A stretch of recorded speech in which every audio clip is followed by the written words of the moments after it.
our courage, time to be deployed. Make our only stand here, make our roads complete. All we waited for now, past and future meet. Get your weapons ready, kiss the ones goodbye. Now our time is coming, and it is not the time to cry.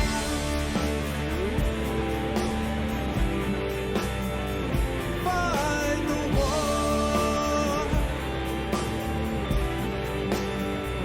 Fight the war.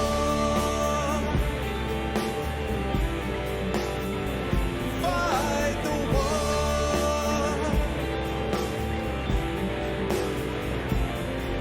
Oh, who cares why we're fighting? It's about the fight. Let the writers writing settle wrong from right. In the time of conflict, when the bullets fly, in the space of seconds, a life you cannot buy. Face the facts before you, face the simple truth. We're hopelessly outnumbered, it's tragic but it's true. Make your last formation, take the final road. Now it's time for endings, now it's time to go.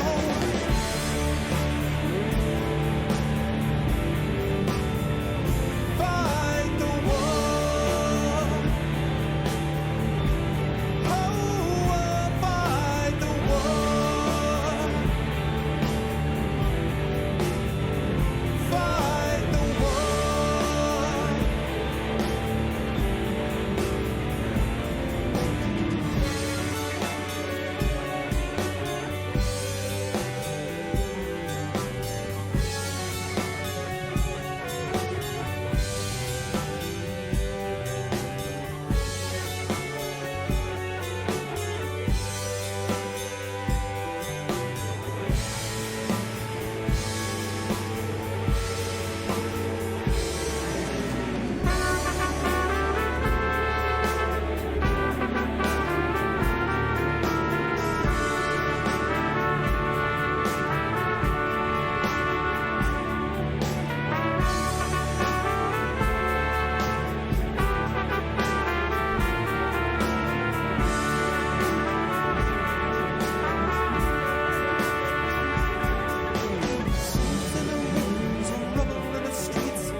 That's what I'm talking about the war, because it's a Friday.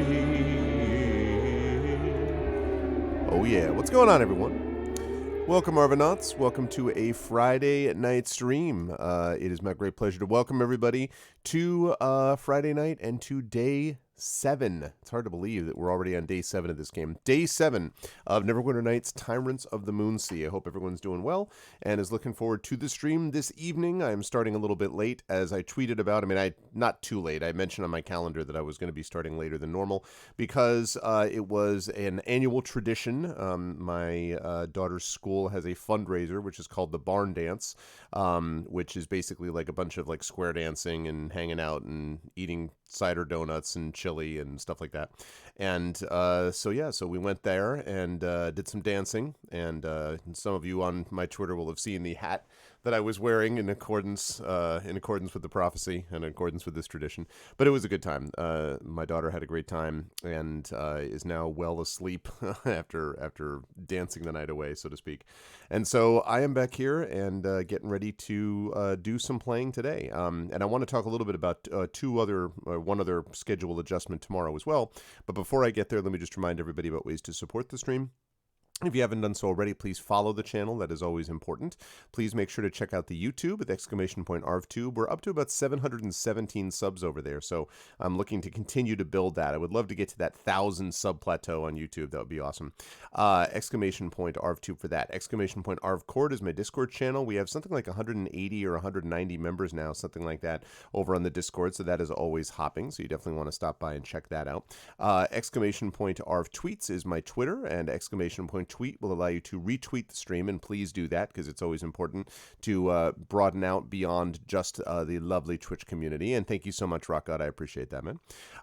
So !Arv tweets for that. Hey, what's up, Kevin? You can find all of that at arvineleron.com. On the financial side, !Arv Shop will get you over to my merchandise area where you can support us by getting D&D Infinity and Beyond merchandise, Curse of Strahd at the moment, but Infinity and Beyond merchandise, Adventures in Middle-earth stuff, illustrated by Terry Toons, and of course, last but certainly not least, boy, is what happens when I do square dances. My brain falls, just collapses. But last but certainly not least, we have Esper Genesis stuff, which is going to be coming up there as well. !Arvtreon is the Patreon, currently sitting at 302. I have to say that number is a little misleading because the number that I'm actually getting at the moment from the Patreon is about 160 after fees. And that's largely just because I don't know how they're calculating it. I think it's because people came in at different times, but I don't actually have as many patrons as that. I think it's more like 19 or 20 patrons all told. And so, but still, I mean, it makes a big difference and can definitely have a positive effect on the channel. And given the fact that we've had videos and other things that have been going on, the PayPal is definitely drained, and so having the Patreon there makes a big difference, as does the sub button. We're currently sitting at about 43, 44 subs at the moment. I expect as people jump on, they will do some resubs and we'll get that number back up again. But continuing to boost that and continuing to move upwards really makes a difference for the channel. So any support that you're able to give would be much appreciated, and you get some of these awesome emotes and sub badges and things like that, which you can see here as well. What's up, Nonstop? Good to see you. So yeah, that is the deal with that. Now, quick note about scheduling. So we've got this going on tonight. Tomorrow we have got D&D with Infinity and Beyond Curse of Strahd, but I do want to note for everybody that I have pushed back the start time of that till 8 o'clock instead of 7 p.m. Eastern, and the reason is that I have a very, oh my god, Trendane with a resub hype. Thank you, Tren. Aw, what a pleasure. Thanks, man. I appreciate it. Thank you, Trendane, so much. Trendane, voice actor extraordinaire, member in good standing of Infinity and Beyond and Adventures of Middle-earth, and you will see his RP stylings tomorrow. So thank you so much. Oh my god, and Nonstop with a Churchill resub. I should say, by the way, that everyone is also caught up with inspirations. I have updated that quite a bit. I love those emotes, man. Looks good, so good. Thank you, Nonstop. Thank you guys so much. I appreciate that very much. So I pushed it back until 8 p.m. tomorrow because I have a long overdue birthday party coming tomorrow. So we have a few friends coming by. I've got to play some epic game, and I'm having to decide. I'm kind of torn between the possibility of playing a big railway game called, which is called Railways of the World, which is one of those games that you can't just like set up and play in an hour. You know, it's one of those games that people who don't play games are like, oh god, you know. But it's my birthday party, and that's what I want to do. So I'm trying to decide between that or between the possibility of pulling out like the board game of Talisman and playing that. Basically, I want to play something that's long and epic, essentially. But everyone is arriving here by noon, and the party is wrapping up by 6. And assuming stragglers and everything else, we're talking more like 6:30. So hopefully 6.5 hours is enough for us to get some good game playing in. But that should be fun. And cake will be eaten and food will be had and all that kind of good stuff. So my birthday was back in September, but this is how long it took us to actually get enough people here, just because everyone is so busy. But then after that, we will be playing D&D. So the D&D will start at around 8 p.m. Eastern tomorrow. And that Curse of Strahd campaign has been awesome, so you'll want to check that out. You will also want to check out the Adventures in Middle-earth campaign, the continuation of that, which will be happening Tuesday starting at 10:30 a.m. Eastern. So make sure that you note the earlier time as well. It's going to be good times. And yeah, Nonstop. Railways of the World. It's actually this really cool game. It's basically a game where, as with most railway games, you're building rails from one city to the next, and then you're shipping goods along them and all that. But you also are borrowing money to do that. And so there is, and then you have to pay interest on the notes that you owe. So I actually played a game of this, and it is with these gorgeous full color maps of like either Europe or America, or depending on like in, Northern England, Southern England, like you can get different modular boards and stuff for it. But I played a game once a couple of years ago with two friends of mine. And actually with Russ, who is on the Air Vocalist, you folks know, and Russ had this theory that he and my good friend Story, who has, I think might have appeared on this channel once before. But anyway, so Story was leading. I was in third, I think. And Russ basically went into this big debt spending thing. And so his thing was to basically try to complete more routes and catch up. And he almost managed to out expand his debt.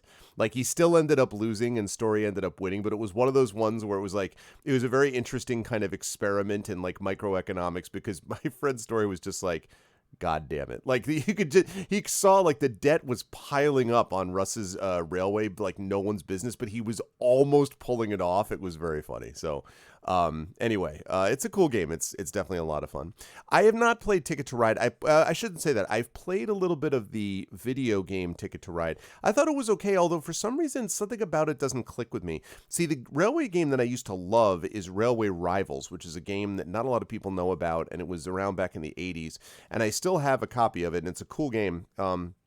And I kind of have a soft spot in my heart for railway games, but Railways of the World is just more complex and has a lot more going on, and so it's pretty sweet. It's like, if I could get away with it, I'd like to be able to play a game like, Twilight Imperium or something every once in a while, but the reality is that it's never going to hit the table with my family because none of them want to do that. And so, I have to play like hour games or 2-hour games or something. Thank you, Prince Justin. What's up, Paul?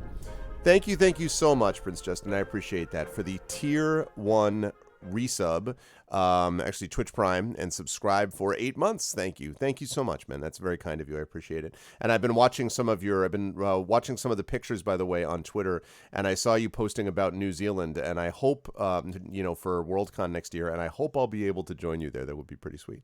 But anyway, yeah, so the reality is that there's so many great games that I see these days, but I can't get them anymore because they just don't hit the table, and there's no reason for me to buy games that never get played. So having the opportunity to once in a great while play a big epic scope type board game is really awesome. So, my wife likes games. My wife definitely likes games. It's really not so much on my wife, although I suppose some of the games I like she might not be as into, but it's more just like, the two of us, obviously we have 2 kids and we have 2 jobs and we have, a house and a mortgage and, the whole 9 yards there. And I'm busy anyway. And so is she. But like when we get an opportunity to play some of these things, it's hard to do an epic game with just 2 people, and getting more people involved is not easy. Like my daughter's not old enough yet. She's still only 11. She does like games, but she tends to like more of the kind of, I don't know, like, I don't know if anyone knows the game Happy Salmon, but like the more physically active games as opposed to games that are more like really sit down and kind of pore over decisions and things like that. And the other thing is that in my household, I am not a big fan of enormously competitive games. Like games where you basically screw over your opponent do not interest me. They never have, frankly. I much prefer games. I love cooperative games. And I also love games where where obviously, what a shock, there's story built in. I know you'll be stunned to hear that. So games like, what is it called? Not Near and Far. Above and Below. Above and Below is a really cool game where you like build this village and like you also explore these sort of caverns underneath, and it's cool. There's some kind of neat settings as well. So those are cool games, and I get a chance to play them sometimes, but it has to be a game that goes quickly. So I sometimes miss just having a big, long Uber game, that we could just sit down and play. And so it's good. And Railway Rivals, yeah, sounds like Need for Speed with trains. Railway Rivals is really cool. It's really cool. If you ever happen to be somewhere and you see a copy just kind of sitting around, it's worth it. You actually draw the tracks on the board using using markers. Well, I guess it is actually dry erase. It's a specially coated board. And if the markers don't erase perfectly, then you just use a little bit of rubbing alcohol and it takes it right off. But it's really kind of a neat game because it means that you can build track, and it makes it a more a game that you can kind of put aside for a while because you can play it, and then if you run out of time, you can fold up the board and put it away because the tracks will still be on it, right? And then, as I say, you'll have to use the rubbing alcohol to get it off later, but you can do that, as opposed to some of these games where you just lay out tracks and you can't take that down without, I mean, forget it. Like, the game's just over at that point. So you either have to keep it somewhere until the game's done, or you need to just play as much as you can and then stop. And neither one of those can be, fun sometimes. Yeah, I've heard of Exploding Kittens. That's good stuff. Yeah, we have Lords of Waterdeep. We've played some Lords of Waterdeep before, but see, my daughter, I don't know that she'd be big on that. Because there'd be a lot of stuff where she'd feel like a little freaked out by, like, kind of stressed out by it, I guess. Also, I should say that my wife is ridiculously good at games, so she wins every game that we play, pretty much. Like, Lords of Waterdeep, I almost always come in second to her. I don't know what it is. She's just phenomenal at it, and I think part of it is that I just don't love competitive stuff that much, especially competitive games that I play, and so that just has an influence, on the fact that it's because I don't like them as much that this comes in. These other games I'm talking about technically are competitive, but it's like you just have less opportunity to really screw over your opponent, and I struggle with the screw over the opponent thing. So, yes, and you are quite right. What's up, Shadow? Good to see you, dude. Yes, and exactly like Talisman. You are picking up what I'm putting down. It's exactly right. So, anyway, one of the games that I really like is Mysterium, actually, which I've talked about before, which is kind of like a cross between Clue and the game Dixit. If anyone's ever played that, it's a really great game. One of my favorite party games. But frankly, it's an awesome party game, but like I don't want to just play games only that everyone else ever wants to play. Like, I would like to play a game that I'm like, yeah, like, Runebound, which is a really awesome game where you build up a character and you do all this stuff, or as I say, as was mentioned, Talisman or Relic, or, games like this. Those are games that I like having a chance to sink my teeth into sometimes, and it's not always easy to do that. So, yeah, Mysterium's great nonstop. I actually think Mysterium's one of the better party games to ever come out. I think it's great. Yeah, it's really cool. I haven't played the app. There's a video game version of it, and I haven't played it because it's hard for me to kind of see how that would work against the computerized system. But anyway, yeah. Oh, Talisman. I mean, listen, don't get me started on Talisman. My favorite board game. I love Talisman, but I'm not sure. I'll have to think about it. So anyway, that's happening tomorrow, and then we have Curse of Strahd, and then we have Adventures of Middle-earth on Tuesday, and then we go on from there. So there's a lot of that stuff going on, but that is the deal with that. So let me get rid of that, and let me get rid of this, and let me turn on this. And I just realized that I have to redo my webcam. Give me a second. Got to redo that cam. Because it's going to do this until I do that and that and that. Aha! Hey, look, it's a smooth camera as opposed to. Okay, now I'm going to do, and while I'm here, I'll let you into a little secret here. So I'll deactivate my C922. I will activate my C920, and this has to be done every time you turn on the computer. Every time you turn on the computer, you have to reset all of this because Logitech does not know what it means to have drivers. That's basically how that works. There's my C920. And now I get rid of that and deactivate that and reactivate my regular webcam, my C922. They make great webcams. They just don't know how to make drivers, and they kind of rely on Windows to do it for them. So, oh, thank you. Go ahead, Shin. I appreciate that. Thank you. Judge me, I've never played it. It's great, Coven. Yeah, listen, if we can get the Patreon high enough, I want to hold another Talisman tournament, and I'd love to do that if we can get the Patreon high enough. So let's, once we get the Patreon to a certain level, we'll be able to play another Talisman tournament, which was fun. Yeah, Talisman is great. It's really cool. And the digital edition is really good. I've actually, and I like Nomad Games anyway. They've supported ARVCon quite a bit over the years, and it's good stuff. They make good games. So, okay.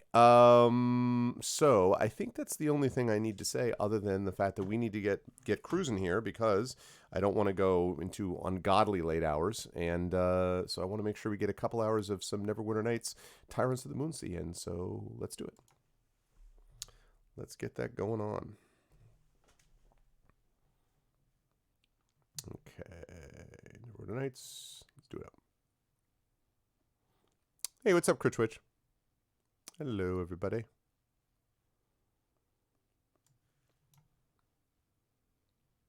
Oh, deck builders. The problem I have with those, it depends.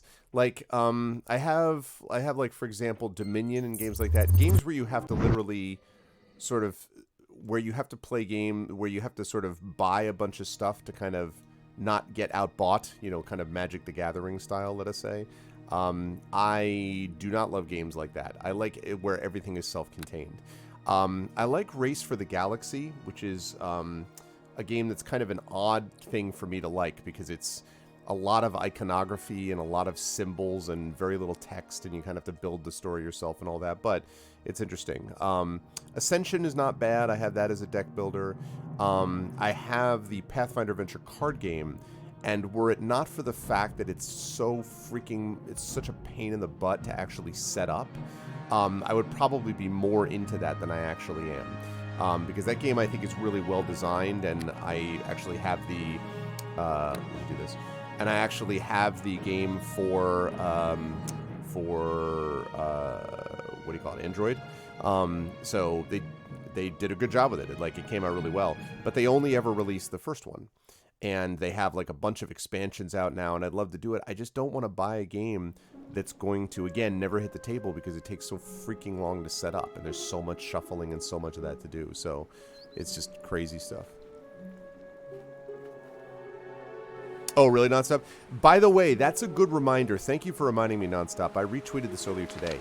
Please make sure that you have got your...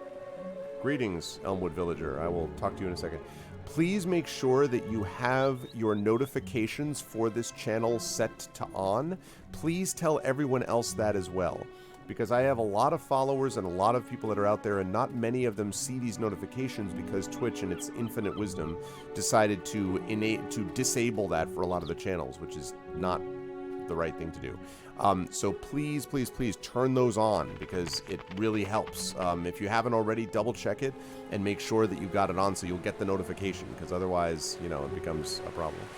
Yeah, exactly, Coven. That's what I'm talking about. So you were notoriously bad and unlucky. I see what you're saying. Yeah, Coven. Those I don't mind. Those can be cool. I'm notoriously bad and unlucky at board and card games. We'll see, and I like the resource building games. One of the reasons I like Talisman is I like the character building aspect. I like the fact that there's story that's built into it, really, because of the nature of how you go about creating the characters. So there's a lot of good things with it. All right, check out this badass party, people. Look at that. Yeah. That is what I'm talking about. What is up? And by the way, Larissa is looking on point. Sherilyn looks not bad at that helmet. Check out Larissa. Oh, I forgot that you look this way. Larissa, on point. Sherilyn, on point. On point. On point. Point. Point. Point. Point. Point. Point. Point. Point. Point. I mean, that is no joke. That outfit is legit. That is super legit. Too legit to quit. Hey, hey. Ah, you're busy playing Outer Worlds. Very cool, very cool. Do you like it as well? Oh, let's see. What were we doing here? Yes, I think we were going to Hillsfar. I'm pretty sure we were going to Hillsfar first. Okay, because that's... Yeah. Right. Mita's Context and Laris's Curios. Secret passphrase. Okay, so...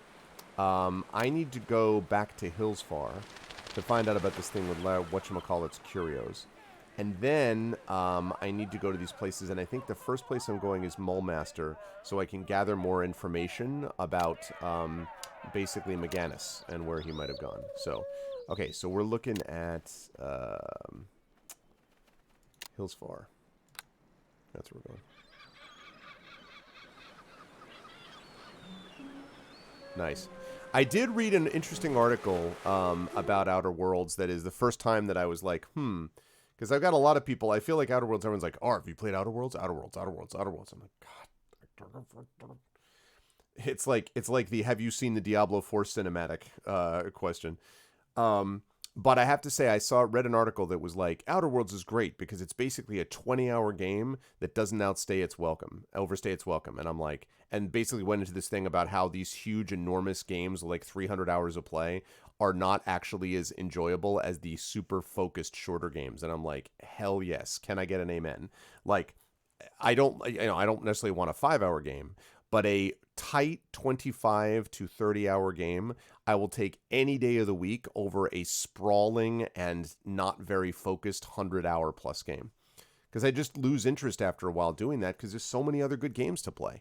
So anyway, they said that Outer Worlds was like that, and I'm like, oh, that's good to know. So, okay, Hills Forest, hit it up.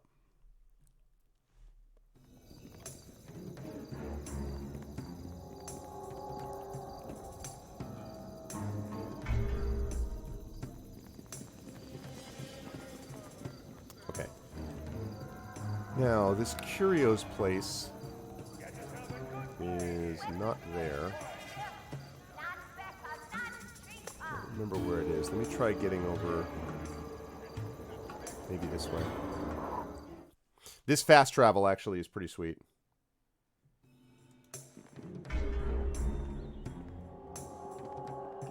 Yeah, excuse me. Okay, there's Laris's Curios. Sorry, I cannot do that. Can do. Knock on the door. Password?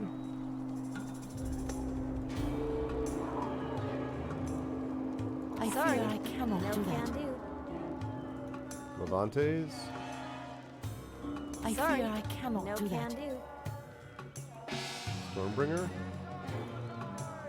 I fear I cannot do that. So apparently none of these are right. I cannot do that.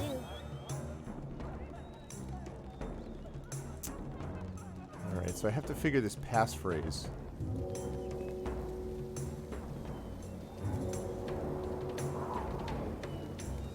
Where can I gather information about this? You want to get to be either 5 hours or 500 hours? I mean, you know, the problem I have with it is that there are so few... Yeah, what Shadowed said is about right. Like, games like, you know, a lot of the Assassin's Creeds, like Assassin's Creed Brotherhood and all the, they're always around 35, sometimes 40 hours. But, you know, like Shadowrun with all of the DLCs, Shadowrun ended up coming out to about 55 hours, and that was with all of them together. Whereas The Witcher 3, I mean, I am going to be coming back to it pretty soon, but I got 75 hours in and I was only half done. And I'm not a completionist. I wasn't doing every single thing I could have done. And at a certain point, I'm like, I don't want to play 150 hours on one game. Like, I only have 2 games that I have spent that I can show on my Steam or GOG list that I've spent that much time on. And one of them is Slay the Spire, which I know is near and dear to Coven's heart. But that's different because I can play a run of that and then put it aside, right? So it's not all at one time. And the other game that I spent that length of time on was Skyrim. And Skyrim I did spend probably like 190, 205 hours, something like that on because of that. Thank you very much, Kilobyte. What's up, man? Good to see you, dude. Oh yeah, and I don't want to rush through a game so I can get it done in an hour. I have a fair bit of patience actually, but it's just there's so many good games out there that I would rather play just a well-focused, you know, smart level 25, 30, 35 hour game than a massive, overwhelming game that I get sick of 80 hours through. You know, it just, that's the deal. Thank you so much for all the resubs, everybody. You still haven't finished the main story. Well, and Skyrim, yeah, I mean, Skyrim is so epic in scale and scope that it's a little bit different, you know. But, I don't know, it comes across a little bit different to me. Okay, now, I got to think about what I'm doing here. So, this says The Unseen, right? So you read an entry in Ermit's Journey mentioning a secret meeting between members of an organization called The Unseen. The Malgrim was supposed to meet his contacts in Laris's Curios Mills for his Temple District. The journal mentions a secret passphrase. It doesn't mention what it might be. So...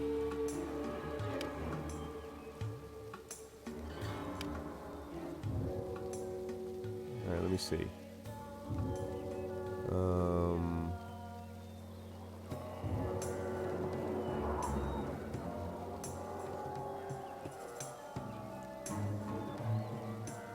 Okay, Vumar. First entry.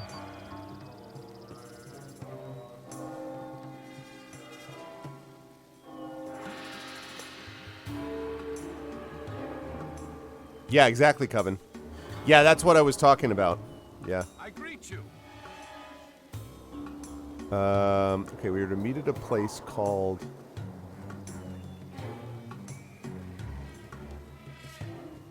Lario's Curios before joining the rest of the cell in Melvaunt.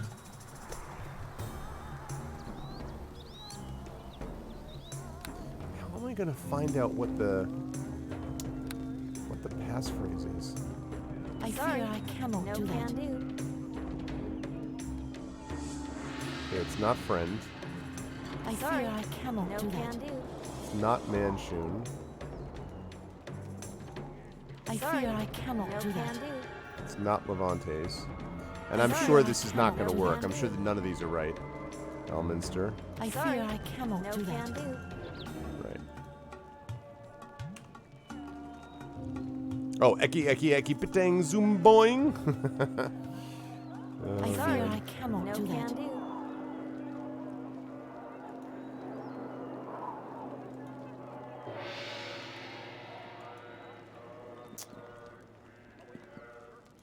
Hey. Greetings. Good tidings to ya. You don't want any trouble? Then tell me what the password is.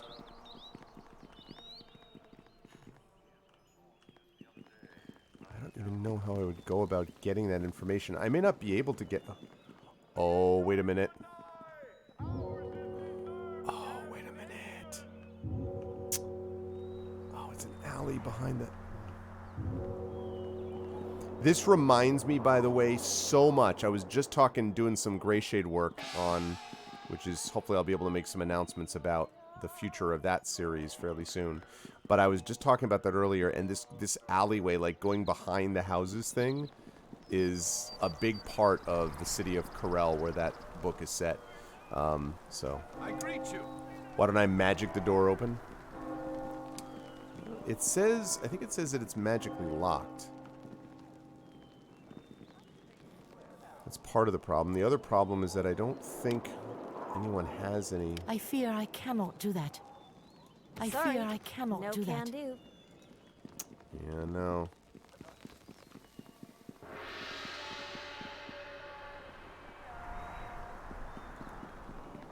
I greet you.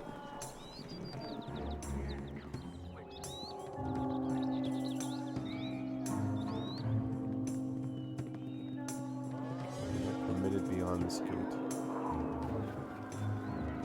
I greet you.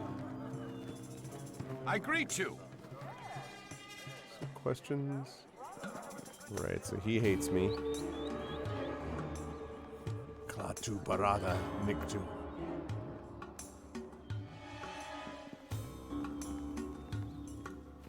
I greet you. I greet you. I greet you. I greet you. I greet you. I greet you. I fear I cannot do that. I greet you. Not permitted beyond this gate. Welp. Greetings. Something I can do for you?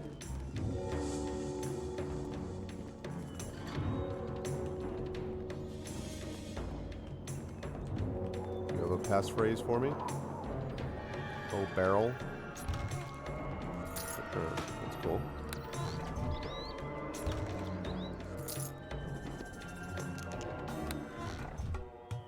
Hi.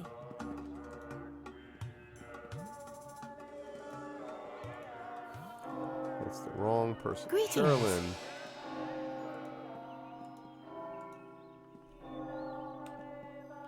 Bullet of crushing, huh? Crushing them with the weight of a small boulder. 2d10 damage, wow. That's quite a bit for a sling bullet. It's called Fireball. I wish you, I greet you.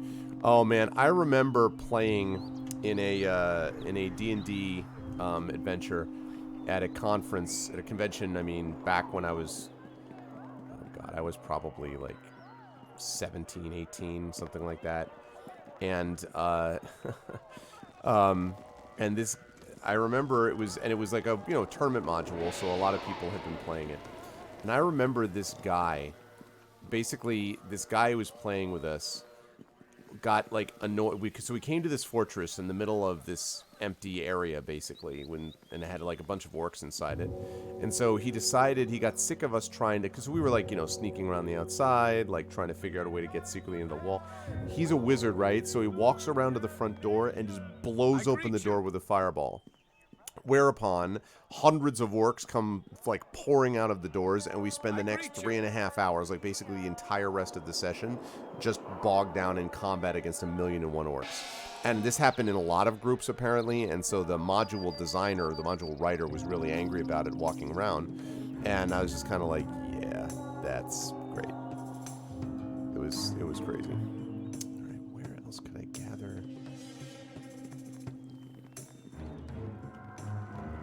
I may not have the information that I need yet.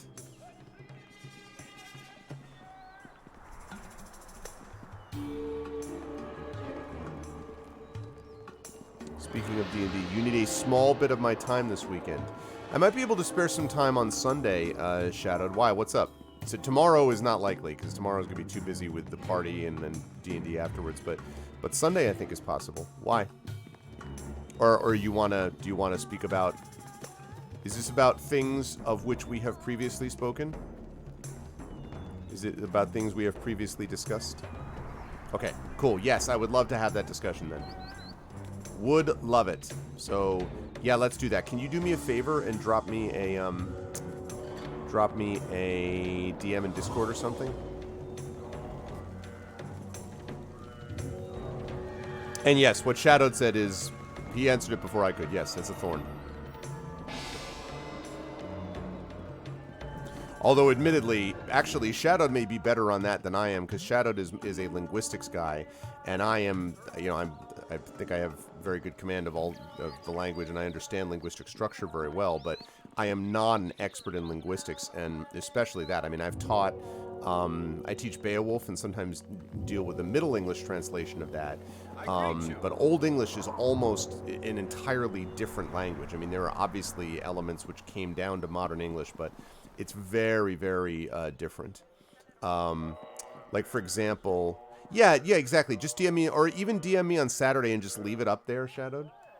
Like, let me see. Let me see if I can do this. I used to be able to...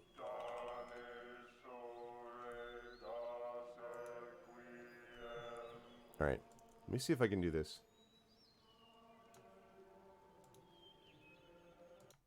I used to be able to read this originally. Probably going to get this wrong, but I'll try. When that April with his showers soot, the dracht of March hath pierced to the root, and bathed every vein in swych liquor, of which vertu engendered is the floor, when Zephyrus eke with his sweat breath, inspired hath in every holt and heath, the tenderer crops and the younger sun, hath in the ram is half corsy run, and small fowls making melody, that slepen all the nicht with open ye.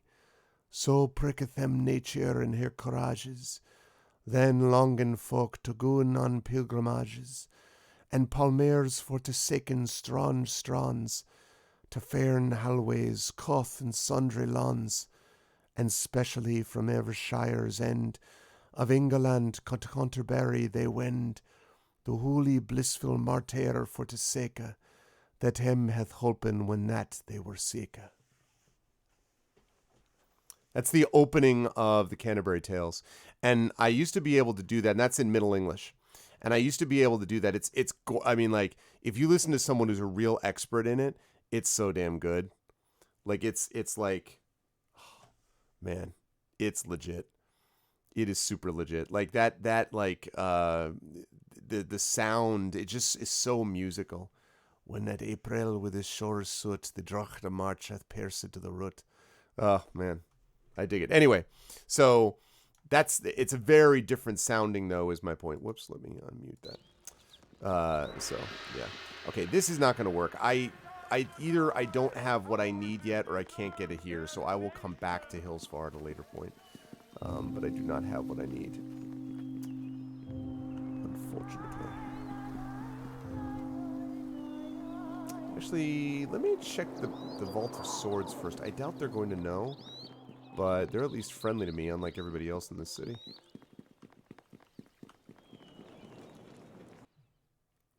The old says the old, not yield.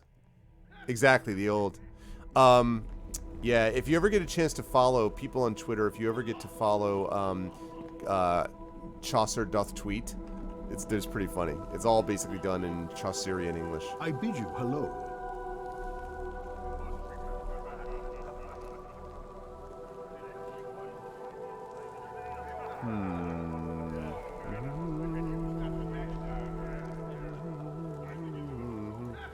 Okay, so 13,051, which is not even close enough to bless this thing.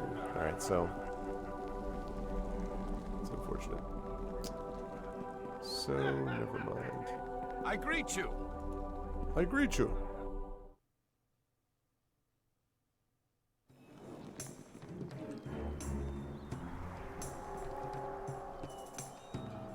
Oh god. Okay. Whew. Thought I got stuck there for a minute. Yeah. So.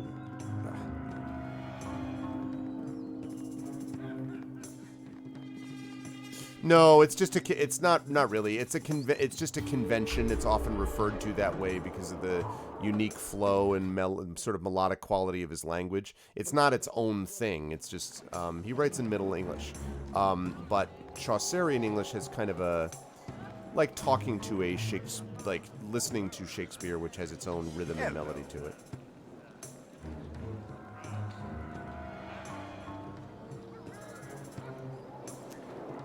I think I already did this.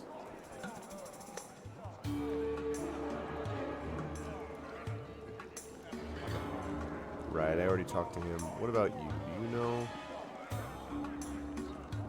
anything? Yes.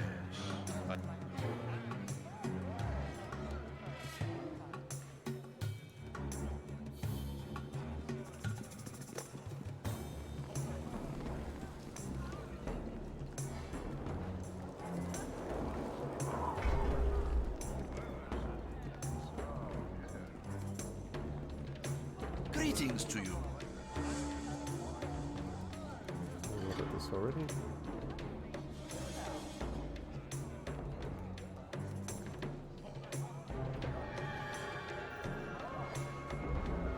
Oh. Okay, this is new. The Red Plumes confiscated my merchandise as soon as we arrived here. Apparently the lord of the city has passed a new edict stating that all goods entering the city are to be confiscated.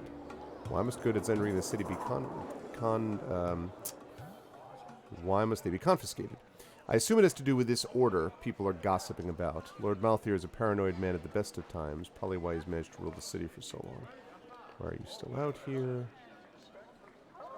Any opinions of your husband? Wasn't always this way. Exciting. Perhaps I can help. Aha! There's a merchant caravan west of here. Really? Perhaps this merchant will be kind enough to offer us shelter for a time. We have nothing to offer this man in return for his hospitality, foolish husband. Why would any honest man offer shelter to strangers in these dark times? We have no merchandise and little gold. All we have are these stupid oxen. You could always trade your wife. Oh, man. But hark, what light through yonder window breaks. But hark, what light through yonder window breaks. Yeah. But of course, you know, Shakespeare... Yeah, but the flow is so beautiful with his stuff. However, the caravan has no oxen. The merchant could use them. Well, what are we waiting for? We could trade the oxen for the merchant's hospitality and wait for Hillsfar to open its gates. Come, Amber, let us see if we can find this merchant.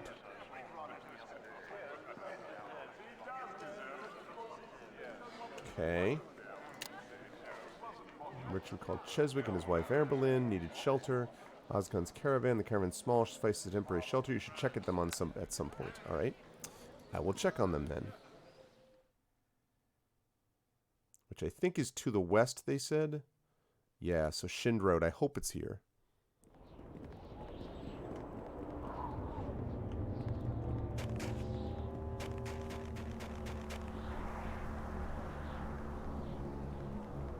Okay, I guess it's further west of here. I didn't remember exactly where it was. So it's Shind Road.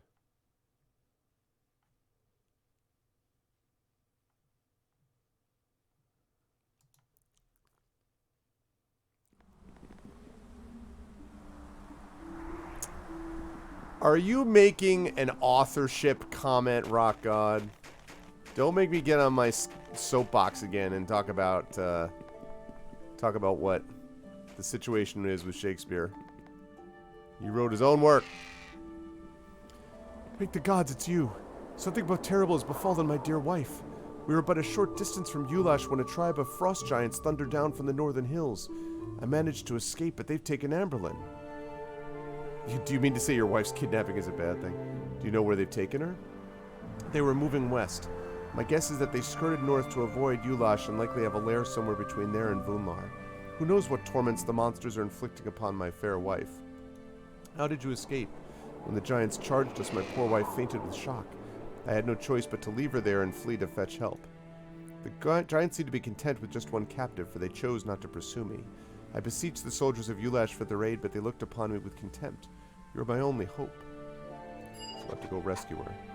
Oh, thank you. There are few who would dare tackle a single frost giant, let alone an entire tribe. I knew from the moment I set eyes upon you that you were no regular adventurer. Also, this is sketchy. They're doing this for some reason. The frost giants are likely west of here, hiding somewhere in the hills. I must warn you, they were close to a dozen and accompanied by huge snowy wolves and a white dragon whose wings had been clipped. Oh, God. Fortunately, the merchant you kindly spoke of has offered me the warmth of his fire. I'll wait there until you return with news of my dear wife. Good luck, friend. Hello.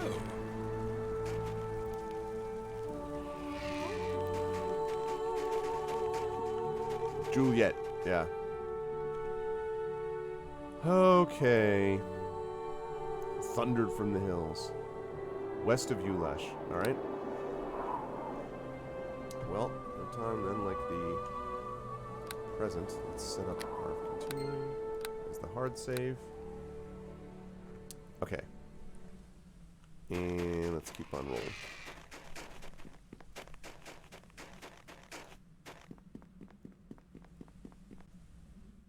Okay.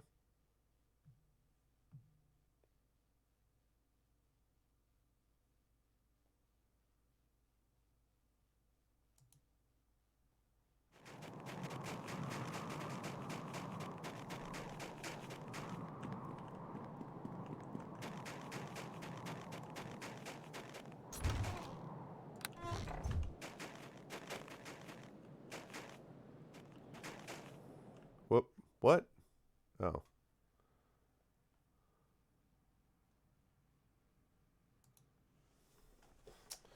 Yeah, this may not be...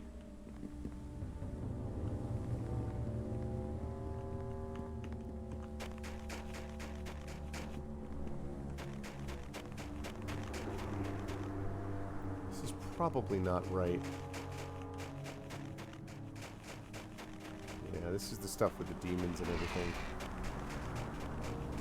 Yeah, this is not right. I gotta go back.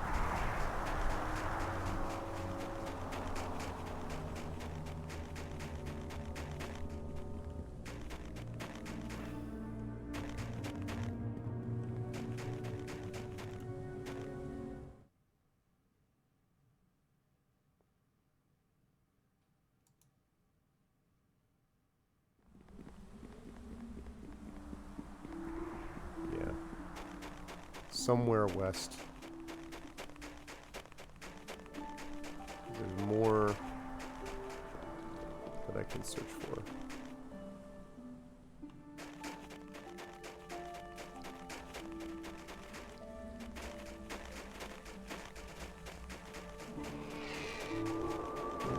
Can I get in here yet? I greet you.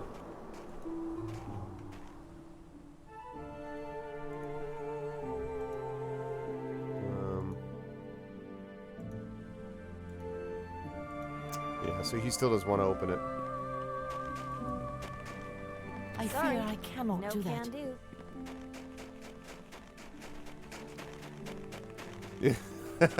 I know, it's true. Things that you only say in game contexts. That's just the thing with demons in it.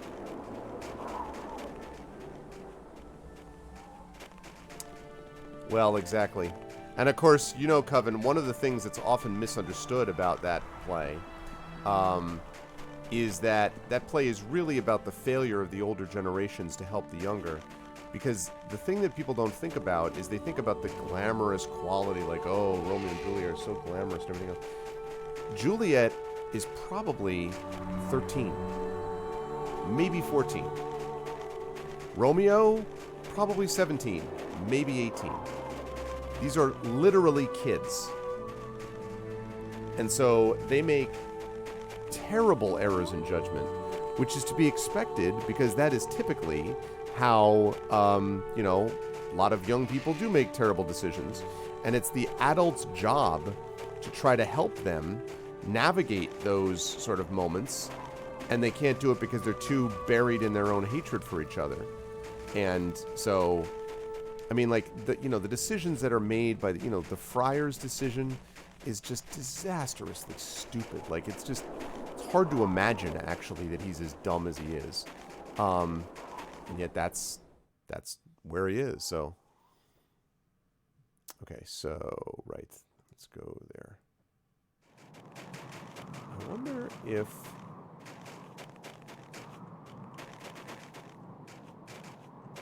I think there's a whole other area up there which has not been sort of looked at yet.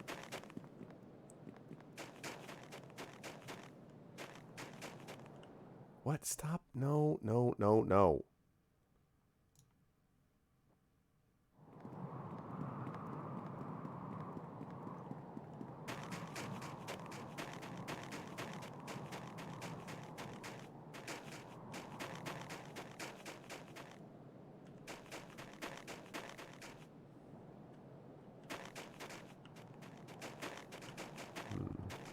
No joy. Trying to find some frost giants, man.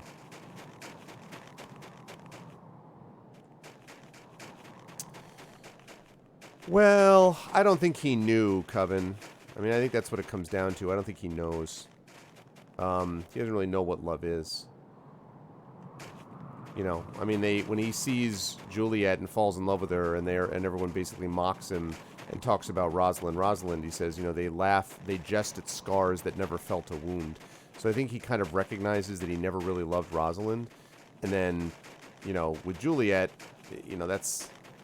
we're in the same boat. It doesn't occur to him that he's going to be in a position to say things like this on a regular basis. Okay, that's... that this happens to him all the time, basically. Because he's young. Yep. Well, I mean, listen, no one ever accused, right, Shakespeare of not being topical. I mean, God knows, he knows all about the experience of people not paying attention, people not helping the generations, and the sort of gap between older and younger generations. I went to that cave before. I wonder if they're here now. I want to know what love is. I want you to show me. Whoa. We're gonna fight a dire bear.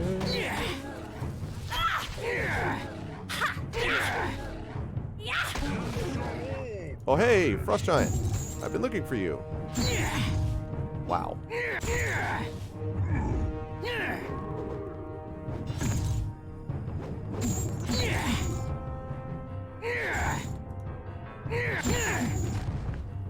Wow. Nice. Well, this is a good sign. It's Yogi Bear. Oh, you can hear the dire, you can hear the frost giants yelling.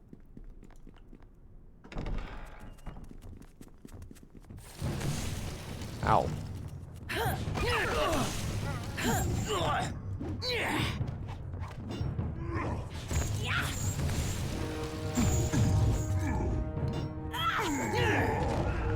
Let the earth take you.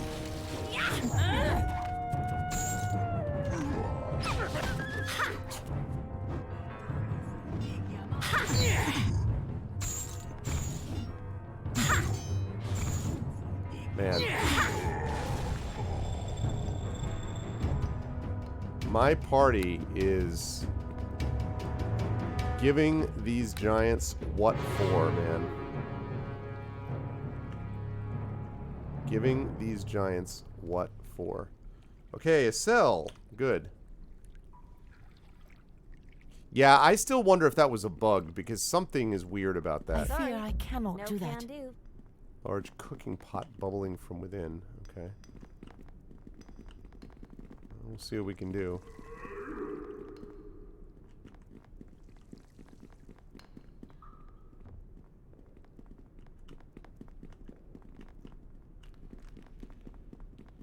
Hey, what's up? Oh, hi.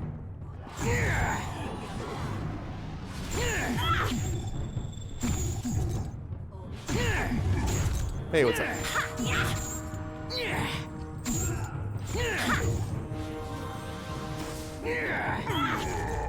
Man, my party is wrecking face on this stuff. Absolutely wrecking face. Okay, push sure.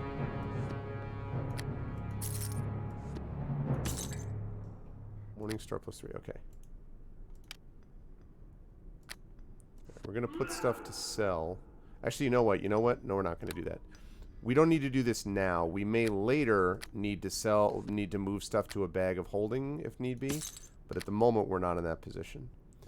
All right, so potion of invisibility. That's fine.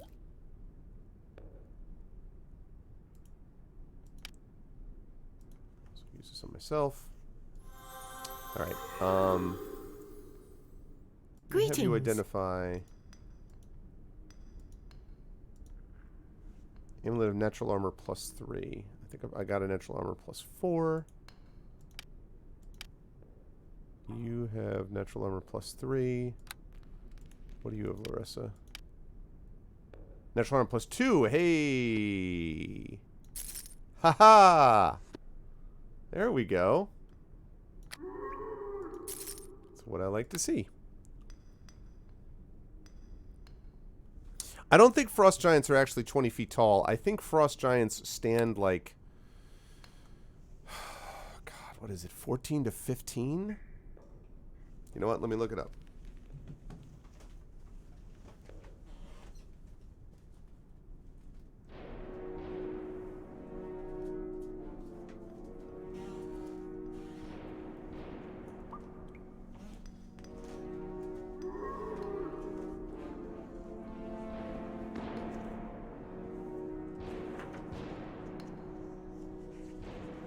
Let's see.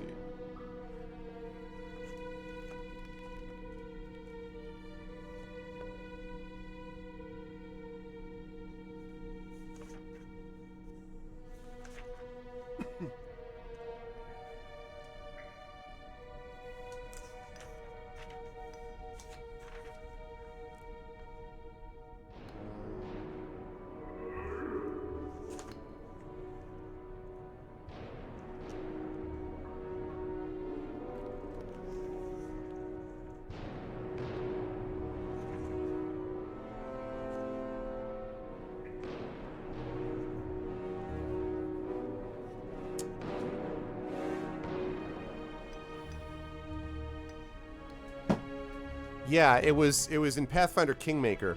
Ekondayo, one of my NPCs that goes with you, his companion was as big as any of the people, and then he was normal size. So I feel like that was maybe a glitch.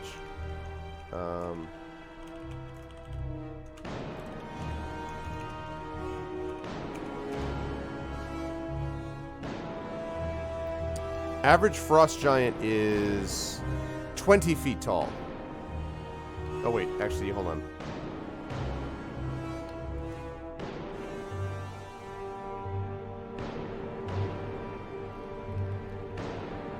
Uh, 6.4 meters. Oh god, how many? Oh, 20 feet. Yeah, 20 feet. No, not in this module. It was in Pathfinder Kingmaker. Also, what's up, Sparkly? And hey, Polar, what's going on, man? Good to see you, Polar. Polar, I've updated everybody's inspirations, so they're all caught up. So when we play one of our D&D campaigns, if you catch it, you'll be able to help inspire the players if you so choose, Polar. Just wanted you to know. But yeah, so 20 feet. So they're big. I mean, so that's the thing, right? Like my guys, figure that I'm about 6 feet. Oh god, dragon. Oh my god, he's throwing boulders. Hey,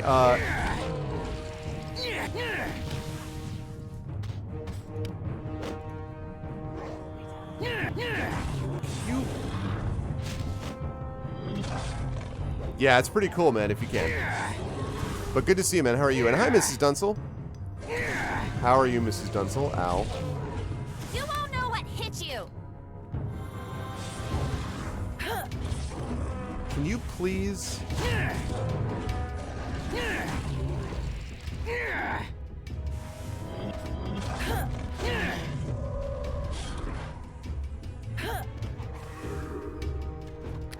Okay.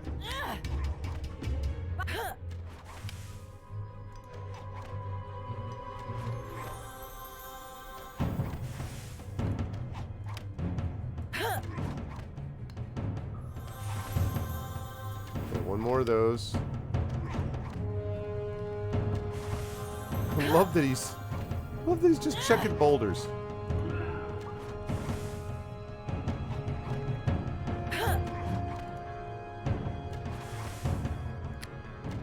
I'll look at this later. The dead feel no pain. She's just like, look at this long-range battle.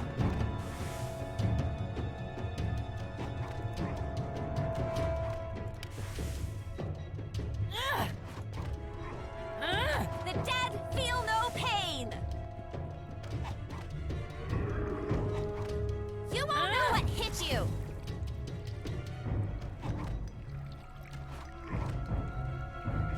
Forgive me, for I have failed. Oh my god, man. Almost got it. Look at this. We almost got this dude. The dead feel no pain. How do I get to you, though?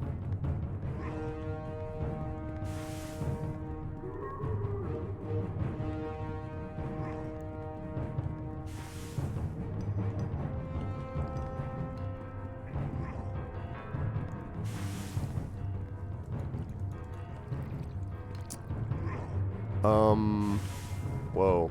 Homing boulder. How do I get to you?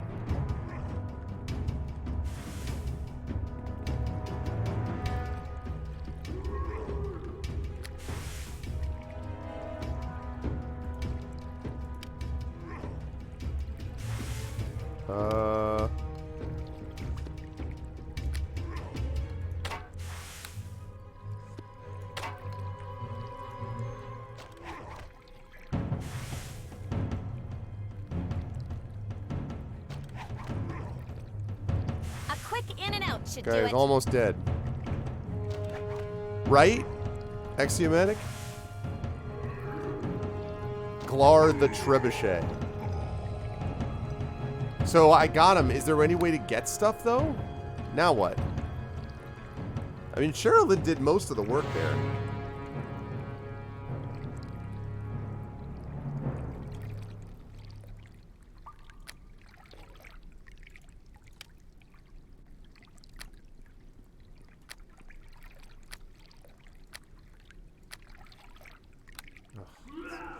Obnoxious.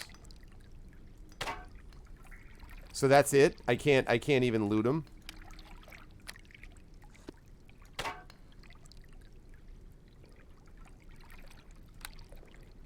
Well, I'll be honest, that's unfortunate, if that's the case, that I can't even loot him.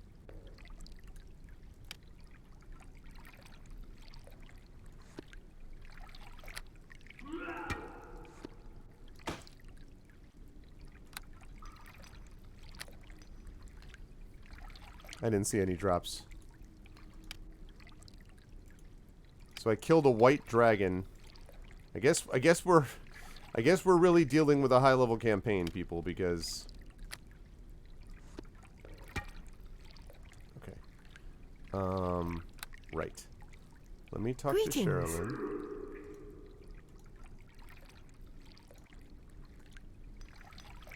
Ooh, an amulet of fire resistance. Fire resist 20. Okay. I don't really think I'm going to use that compared to anything else I've already got, but it might be just there as a hindrance. Oh.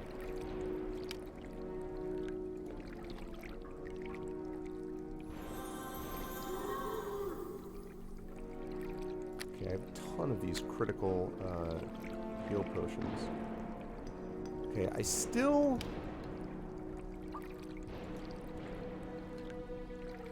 don't know. I still don't understand. Sparkly, can you explain this to me? Just turned level 21. Sparkly, can you explain this to me? How do I cast this on a person that's not me? How do I use that potion on somebody else again?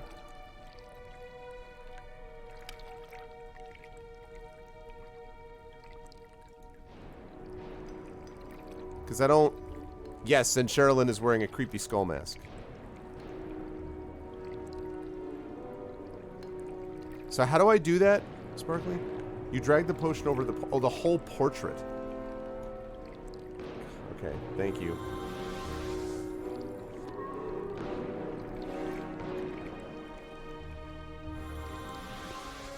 She pretty much almost took that dude out by herself. Okay. Okay, good. Lovely.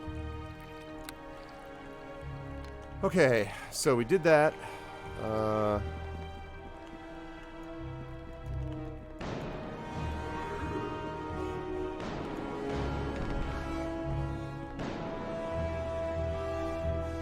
Frost Giant Jarl Barbarian. This hulking frost giant must be near 16 feet tall. His long, snowy beard is plated with small bones, likely of human origin. He grunts and shifts his weight as you approach, readying himself for a strike with his fearsome battle axe. Who are ye that dares invade the lair of the mighty Bashnag, Jarl of the great Bloodaxe tribe of Thar? At least there be more meat on your bones than the old woman. Agatha can toss your remains in the stew pot once I've finished tearing ye limb from limb. What have you done with Amberlyn? Amberlyn? That's the wrinkly old hag, aye? You'll be Old hag, what? You'll be joining her shortly in old Agatha's cookpot. It's been a while since I had myself a good bit of half-elven meat. What are you giants doing so far from Thar? Not that it's any of your business, but the ogres of Kur Tharsu be massing once more under their new Tharkul, and I've no desire to bend me knee to an ogre king. There's no need for violence. Why'd I want to talk with the likes of ye? I know what you're thinking. He's a big bloody giant, doesn't have two brain cells to rub together. The last of the little folk that tried any ton trickery on me ended up spread all over the ground. I just realized that I don't yet have... I haven't yet used this.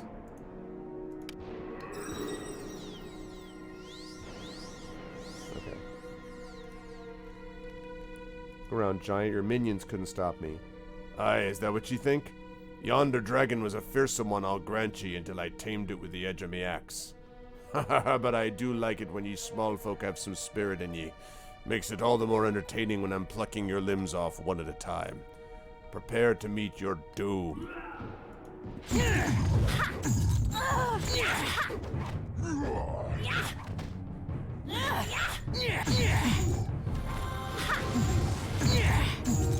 wolves are just waiting?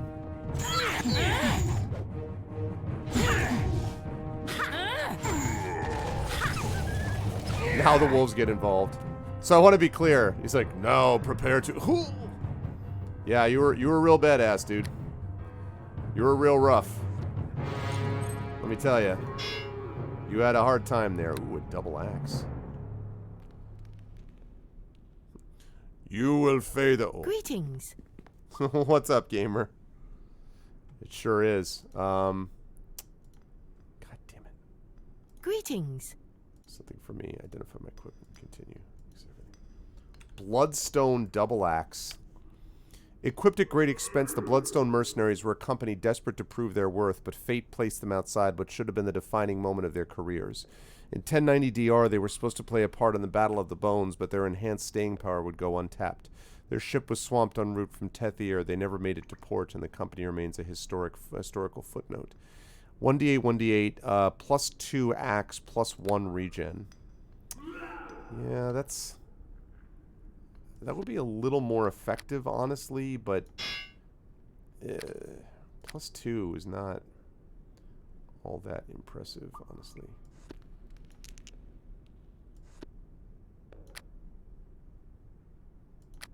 Gotta move this stuff here where we're selling it. Shoot.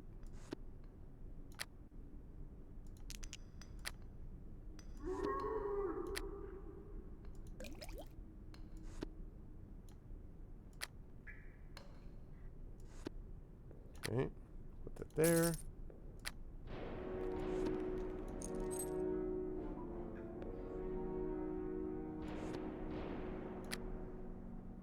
Good. This is the stuff we're going to be selling. Yeah, for sure, gamer. I agree. Okay. So, let's save this under our continuing. Okay. Now, we should be able to get into that cell, I believe. So much for the alleged spirit of this dude, by the way. Ah, you got spirit. That'll be useful when I kill you. Why do I called her an old hag, though? I don't remember her being a hag. Unless her portrait does not describe the full picture.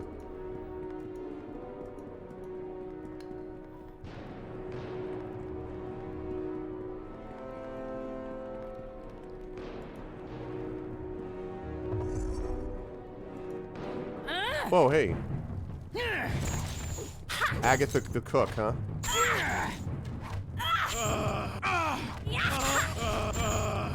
See ya, Agatha the cook.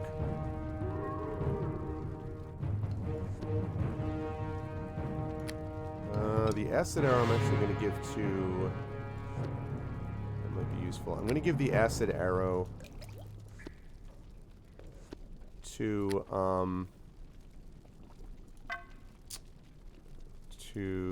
Sherilyn.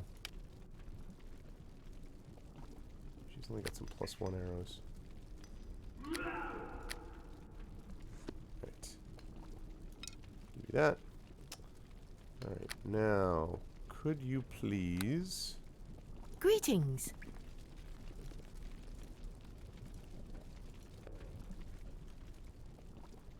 Oh, she couldn't do it. Interesting. So that means it must be a higher level thing. Called the CEP. Yeah, I think I have heard of that, actually.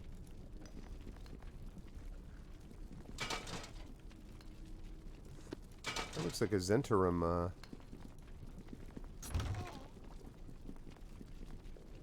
Ooh, an adamantine helm.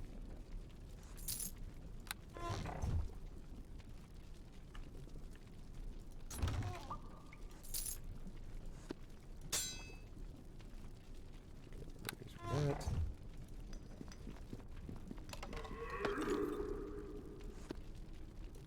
Quartz crystal.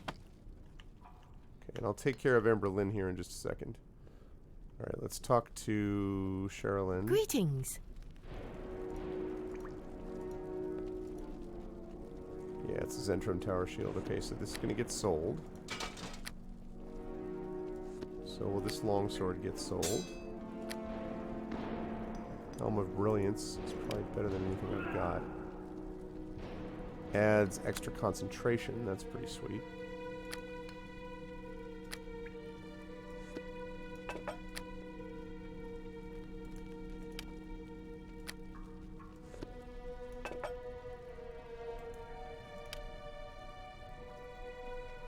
God, if so, it's pretty freaking high level, I would say. It looks like underwater. What looks like underwater, Mrs. Dunsel? What do you mean? You mean the spear? Or what do you mean? I may be misunderstanding you. So I've got a bunch of these I think I can have.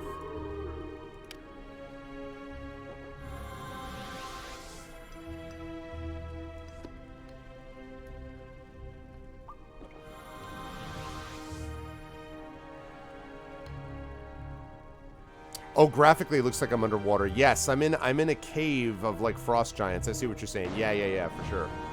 It does look like that. Agreed. Yep.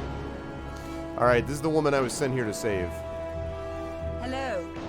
Amberlyn is filthy and bruised, her elegant gown torn and covered in grime. The arrogance and bluster seems to have been stripped away. She looks like a broken woman. Her voice is a hoarse whisper. It's you. Gods, I never would have believed you would rescue me. Cheswick was sure the frost giants would tear you apart. What do you mean? Cheswick! He bribed the leader of the giants, offered my life and the promise to send more victims their way if they let him walk free. Oh my god. Perhaps it was a ruse to buy time to rescue you? He was smiling as the giants carried me away. I'll never forget the evil look in his eyes. He said he would send you after me, that he wanted you out of the way. See, I had a feeling this guy was dirty. Yeah, it seems like that, Sparkly. We need to speak with your husband.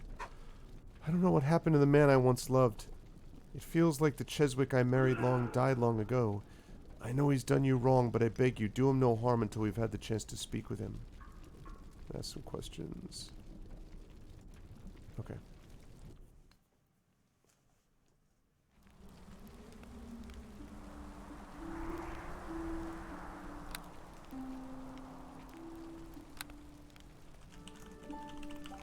Alright. I bet he bailed, didn't he? Hello. So you are the wife of that scoundrel? I'm sorry to have to inform you of this, madam, but your husband is a liar and a thief. Where is Cheswick? What happened here? Shortly after this brave adventurer departed to liberate you from the clutches of those giants, I left your husband alone momentarily to, relieve myself. When I returned, I found him attempting to break open my crates. It doesn't sound like my husband. Why would he do such a thing? Where is he now? After I caught him red-handed, he rounded on me, brandishing the same dagger with which he was attempting to pry open my crates. Fortunately, I always keep a choice wand or two on me. I pointed one at him and he ran off. The traitor shakes his head. He moved faster than I thought possible for such a big man. Something is wrong about this.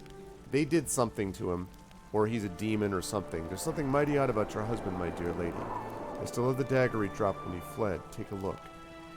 Strange. What does this inscription say? Hidden but never unseen. Ooh, the unseen. That could be the Hillsfar thing with the curios. Amberlyn's face pales and her eyes close as she tries to recall a distant memory. I don't have a clue what's happening here. Neither do I, brave hero. We are both innocent bystanders in this tale of marital woe. 20 years ago, when I was a young lady newlywed, a business partner of Cheswick's dined with us. He was an odd fellow, strangely bland. He made me uneasy, although I don't know exactly why. I always remember that night as the moment Cheswick began to change. He became cold, interested only in money, forgoing all the promises he made when he courted me. I always suspected something happened that night. I don't know whether it was the visiting merchant's doing or something else, but Cheswick was never the same. This dagger, I've seen it before, on that merchant. Go on. Hidden but never unseen. I still remember Cheswick's words after he saw the inscription on the dagger. Like our love, Amberlyn, that we needed to keep secret for so long. That sweet memory is with me still. I could never leave him even after 20 years of being ignored and lied to. Boy, after she came across as being a jerk and a shrew, not so much. Whatever my husband has become, he's a different man from the one I married. And look at me, I've become a bitter, unattractive old hag. That's not true, Amberlyn. I must concur. Good lady, I know not why your husband would abandon one as fair as you. Your plight has touched my heart. I would like to offer my hospitality indefinitely. Can get awfully lonely traveling alone. Look at Ogson jumping on board. Ogson's like, certainly not. Perhaps you'd like to stay with me. I am flattered. Perhaps I will stop here for a time. Once the roads are safe and the business with the order is past, I will return home to Sembia. As for Cheswick, we are done. I hope never to see him again. I offer my thanks for all you have done, sir. I have no gold or anything of value on my person. Once I return to Selgaunt, however, I shall arrange a generous reward for you. Take this dagger. I have no need of it. Now I must rest. Thank you again. And suddenly she disappears. Dagger, the strange inscription hidden but never unseen.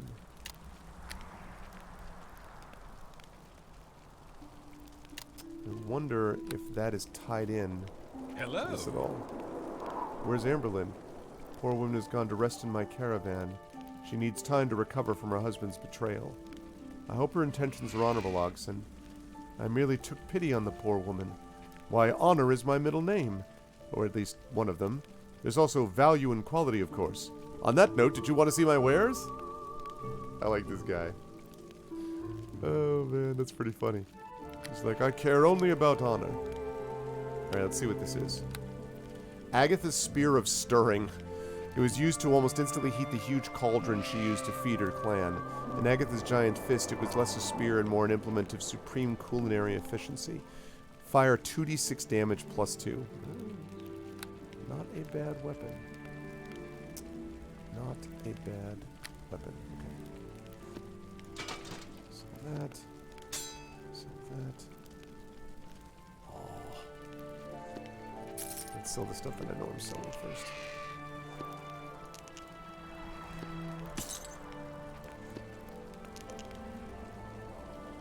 I can sell this for 50,000 gold. I mean, should I be saving this at all costs? I mean, 77,000 gold is no joke. I mean, the thing is, I'm a monk. I'm not going to use it. I mean, I guess later on, I better save it in case somebody later on is able to use it. But it's tough, man, because that's a lot of money. Oh, her Spear of Stirring is also... Wait, that's 5,000. Is this 50,000? Oh, no, it's 5,000. No, I'm not going to sell for that. I thought it was 50. Yeah, I just saw it. I'm like, wait, what? No, it's 50. Okay, 5,000. I'm not going to sell it at that.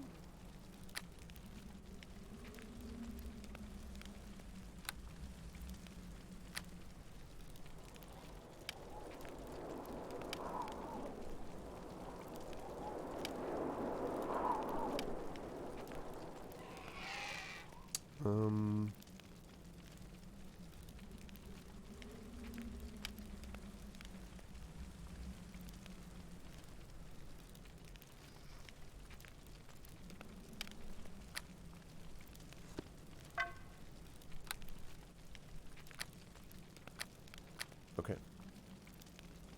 Sell it for 10,000 later. Okay. Yeah, 550. I just counted not enough zeros. Clearly. Hello. Oh, actually, but I could use a few more healing kits. If you have any. You do. Ugh, not junky ones though, please. Yeah. Plus 6 at the least.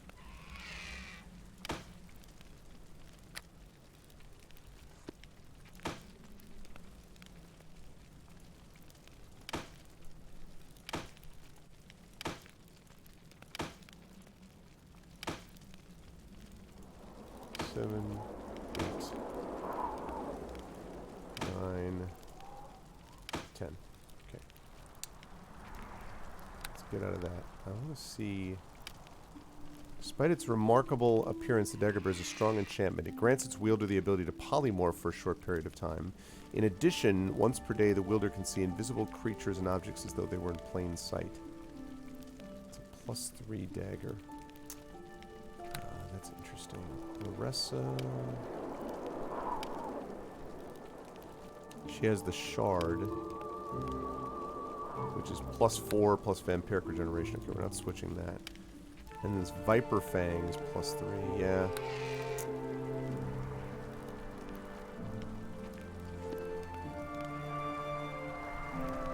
I'm gonna save this in the hope that this ties in somehow to that password. I doubt that it does, but...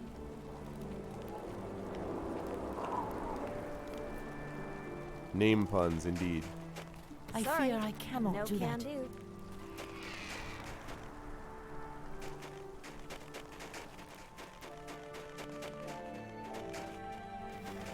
Okay, so let's get on out of here. Let's rise up on out of here, get back to Hillsfar, check quickly with the curio shop, and then we'll leave this area and continue. Ogson with oxen. Hillsfar.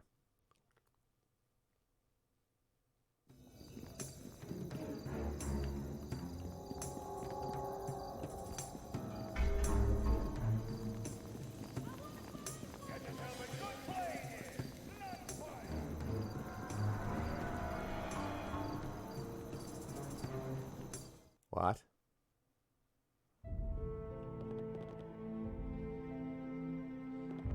Oh yeah, my bad. I've already been in here.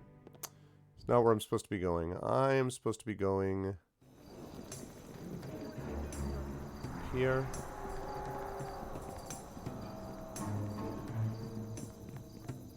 This way.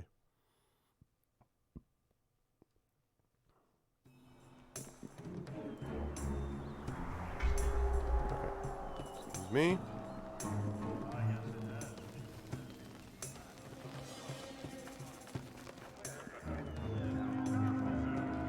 I fear I cannot No do can that. do. Hidden but never unseen. Yes! Yes! It worked! Booyah! That's what I'm talking about. It worked.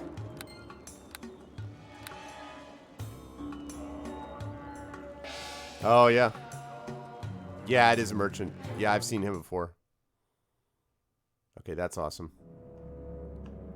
Well, well. Hello, Nightshade. This remarkable, almost unearthly beauty of this sorceress is matched only by the cold arrogance with which she regards you. Her exotic amber eyes glitter with contempt. You are not the contact who is supposed to meet me here. How did you know the password? Who are you? Did my brother Aramuth send you? I trust him less than I can throw his favorite form, which is to say, not at all. If you know Aramuth, then you were a Molagrim. Well deduced. Was it my eyes that gave it away, or the fact I told you but a moment ago Aramuth was my brother? You mortal things really do enjoy stating the obvious as though it were a decree from Ao himself.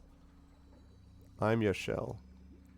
I would say it is nice to make your acquaintance, but I fear it will be all too brief. You and I both know the outcome of this little conversation, but I may as well humor you before I feed on your insides. What are you doing here? I was supposed to meet a contact, one Cheswick, or whatever persona the greater doppelganger is currently adopted. Ah, that's why he was a greater doppelganger. Random wandering adventurers were not supposed to know the password.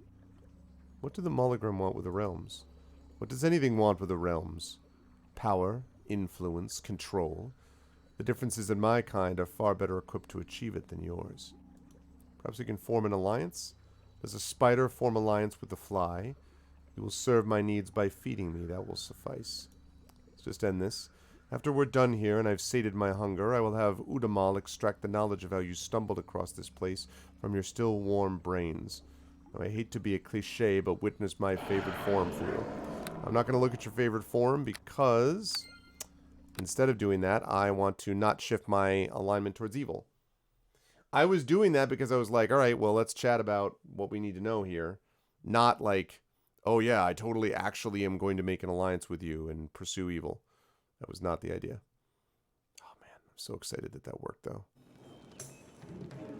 This was the only quest that I had left in the area. I was like,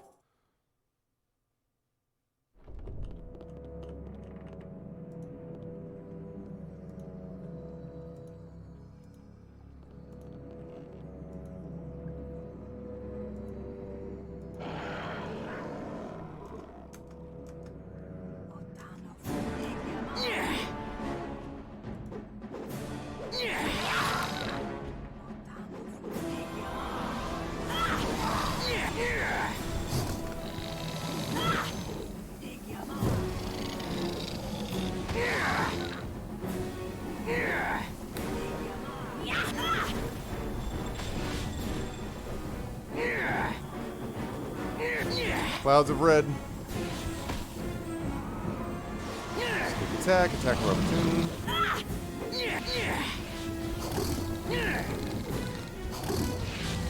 My harp and blade.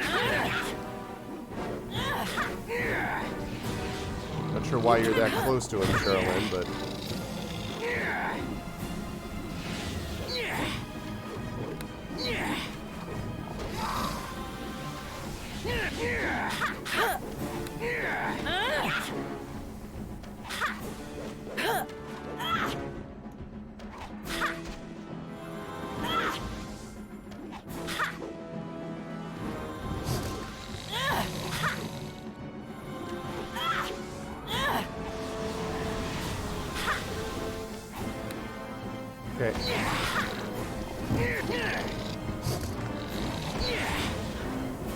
Huzzah!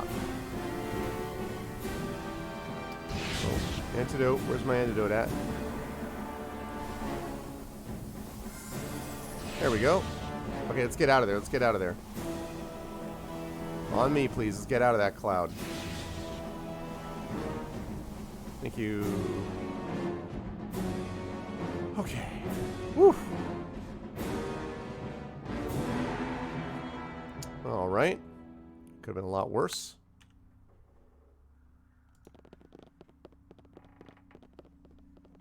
Hey, it's a Molygrim. A dead one. We've got a bracer.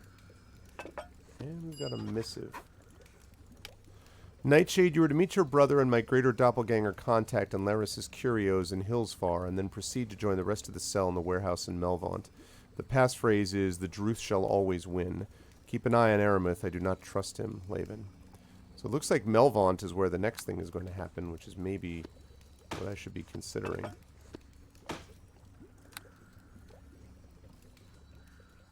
Hi. Not you. Greetings.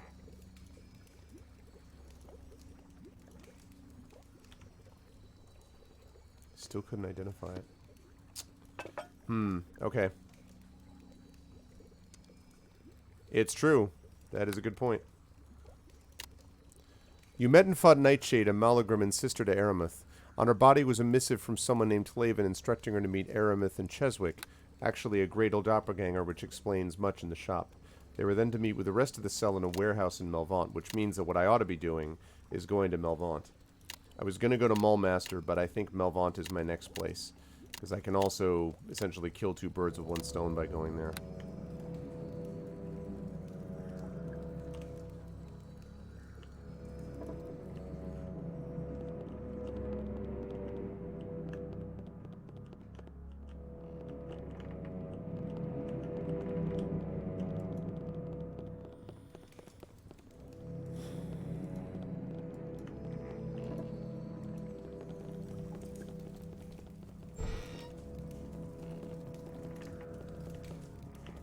What have we back here? Fiendish Codex, the Demon Lords, the Plane of Shadow, and Volo's Bestiaries.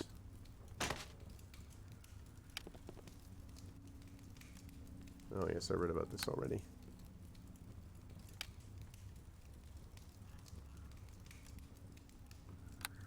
Plane of Shadow.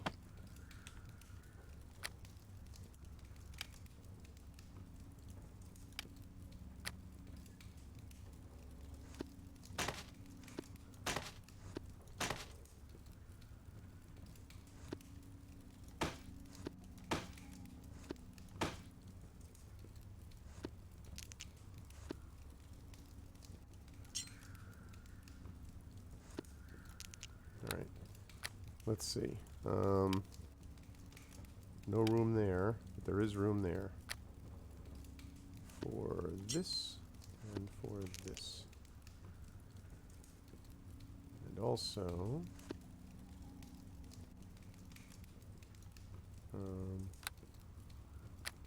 there's also... Nope.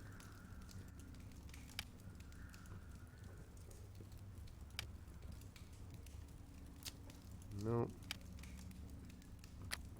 There we go. Also room for that. Okay.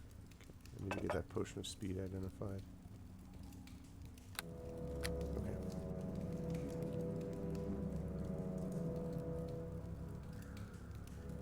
What surname would that be?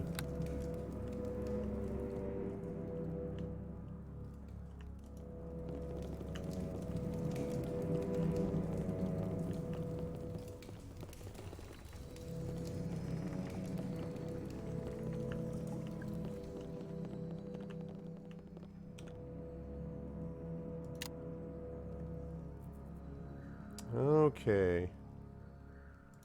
Melvaunt. Alright. Save that in the Hillsfar.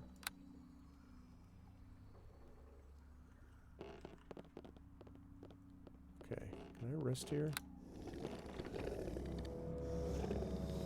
Okay, yeah, that's good. Seemed like a safe place to rest. Okay.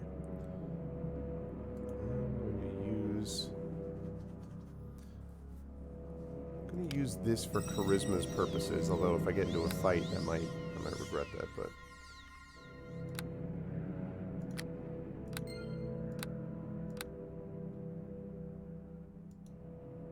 Okay.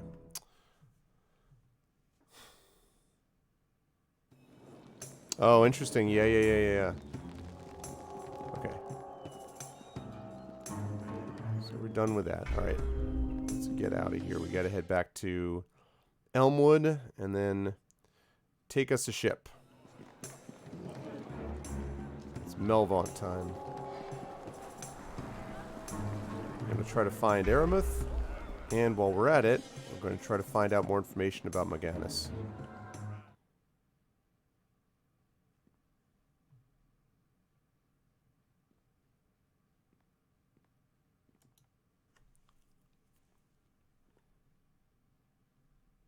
Interesting.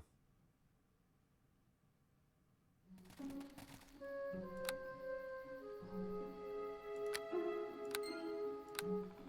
need that, but I do need that.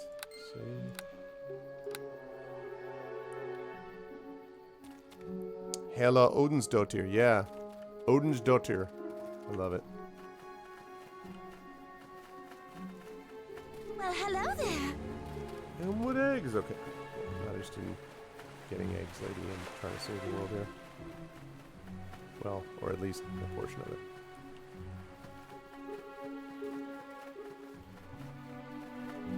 Alright, so you now should be ready. Hail and well met. Like passage across the Moonsea. Then you're in luck, friend. The docks are now reopened thanks to your bravery, and this brings an opportunity for the grim voyager to benefit from the first of the spring trade. Here's my deal. I'll give you passage across the Moonsea if you agree to help chase off pirates or other foes we may encounter on the Great Lake. While we're docked, my crew and I will trade. Simply let me know when you wish to depart. I'm ready now. Let's kick it.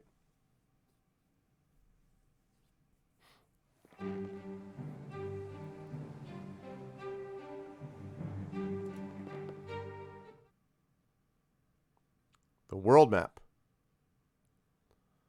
Okay, Zentil Keep. Thentia, Mulemaster. Wow, look at how this all opened up, people. We got Zentil Keep over here. Melvaunt, Thentia, and Mulemaster, but we're headed for Melvaunt.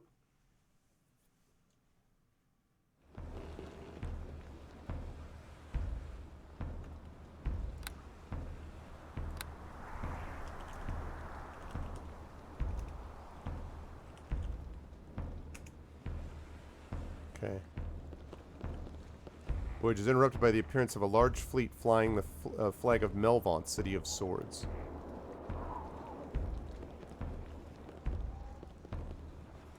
Hail and well met. The Admiral wishes to speak with us. Follow me. Okay. This imposing young man has long hair that is prematurely white. Judging by his attire, he is both a wizard and a Melvauntian official of very high rank. I am Meldonder Nurian, Lord of the Waves and Admiral of Melvaunt's navy. Who is captain of this ship? I am Admiral. I am Kedia Freeborn. This is my ship, the Grim Voyager. You? A ship's captain? I have the papers right here. Right. Well, this appears to be in order. A trading vessel, you say. Don't seem to be carrying much cargo. Yeah, what's going on with his neck? The Great Lake is barely thawed, Admiral. This hero has commissioned my crew to carry him safely across the Moonsea. When the opportunity arises, I shall gladly take on merchants and their goods. For now, I make my coin however I can. A great hero, you say? Heroes can often prove meddlesome. However, his presence assuages my fears about the true nature of your ship. You see, pirates haunt these waters. I would see them all dead. Perhaps I can help with that. Perhaps you can. You see, my head has never been directly in line with my neck. Not since I was a boy. I speak to you over to the left, while the rest of my body is over to the right. I am, if you will, Go-Go Gadget Neck. For decades, the Moonsea has struggled with piracy. They've cost Melvant untold thousands and lost slaves and arms. No more. 3 pirates in particular have proven obstinate, and I will pay handsomely for their heads. The pirates in question are Varys of the Purple Star, Borak the Mongrel of the Flotsam, and Alondra Wave Mistress of the Mingled Blood. Bring their heads to my underling Dry and Brawl in the Floating Fighter Inn, and he will reward you generously.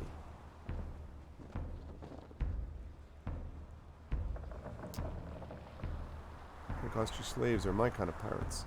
Slavery is your concern. Know that these pirates do not free slaves. Varys like to burn the ships with their passengers all still aboard. Borak enjoys giving the slaves to his crew. They do not last long after that. Not long at all.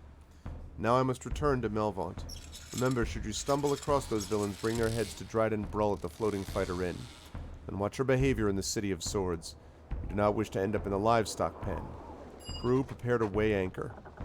Alright. Charming, Thorg.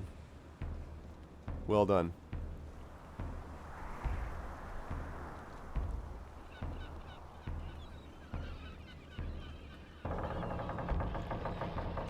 Alright, it's interesting. So, if I find pirates... likely enjoy a drink. Okay. I'll take that side quest.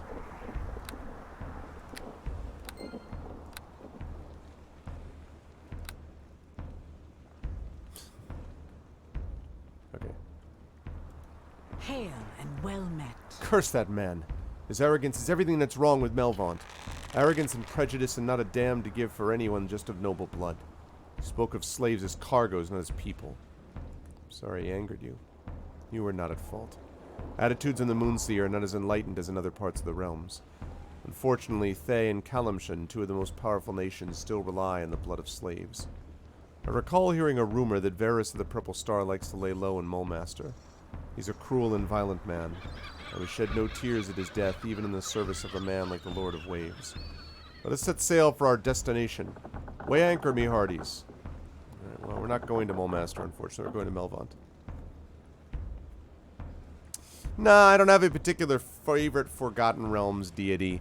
Although I do like, oh god, who is the, I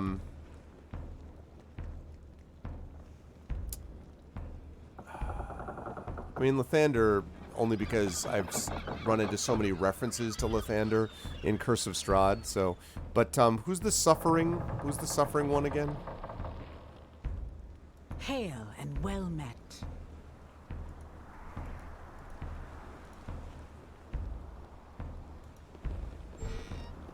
Ilmater, yeah. I always thought Ilmater was interesting. Okay. A cool little cozy cabin, you know? Hey, JLC, good to see you. How are you? How's life in the universe and everything? Welcome to the Moonsea, and soon to be Melvant. That's where we're going now. Fair enough.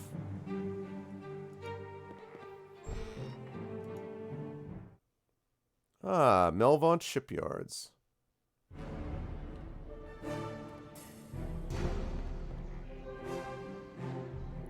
Warehouse, abandoned warehouse, the Floating Fighter Inn, resting place of the whip. Alright, what are we doing here? We are trying to go to a warehouse in Melvant, so I need to find that warehouse. I need to look at the warehouses here. And then the other thing I'm trying to do is to find the Halfling Ulben Blackablock at Blackablock Swap Shop in Melvant. I like this music. Dum, dum, dum, dum, dum.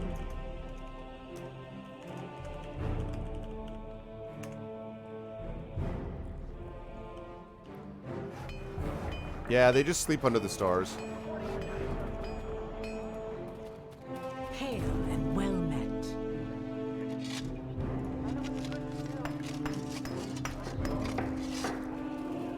Alright, so we got some warehouses. We got to check these warehouses because one of them is going to have what we are looking for. Hello, Movantian Commoner. Be off with you. Hello, Seagull. Seagull is hopping around and squawking at something. Oh. Just sit in the ground for 8 hours. Finally starting to look like winter. Yeah, exactly. It was cold today. 31, 32 degrees down here. Which, you know, it's November 8th or whatever it is, 9th. So it's understandable. Okay, I need to find this cell.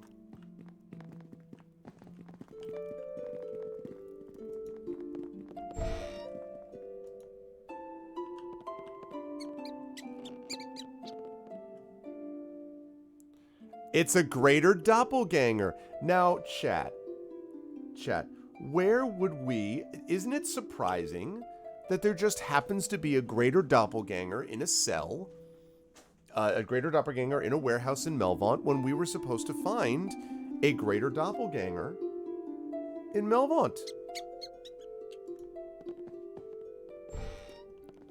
Hi.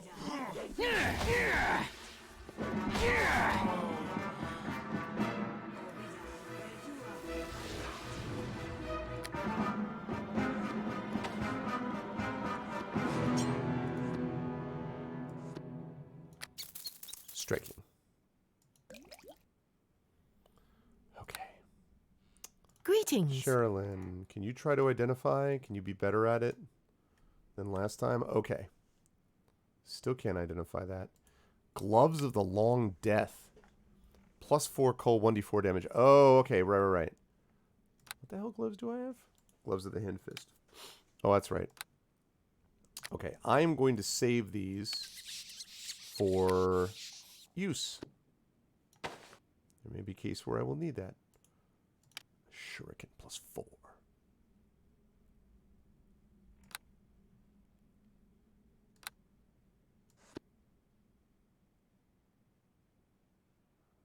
Alright. Still waiting to find out what I'm going to do with that. +4 shurikens. I saw it. No, I saw it. I saw it. I'm very pleased.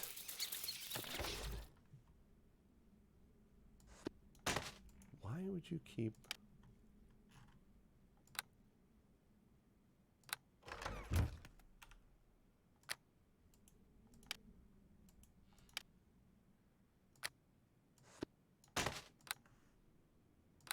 Okay.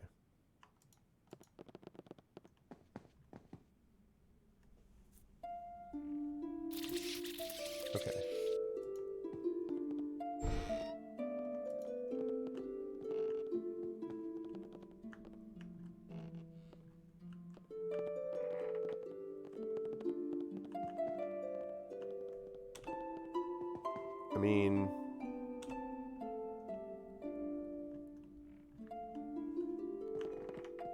I mean, it could be that was just a random greater doppelganger. So maybe I have a lot of greater doppelgangers that I have to eliminate or something, but...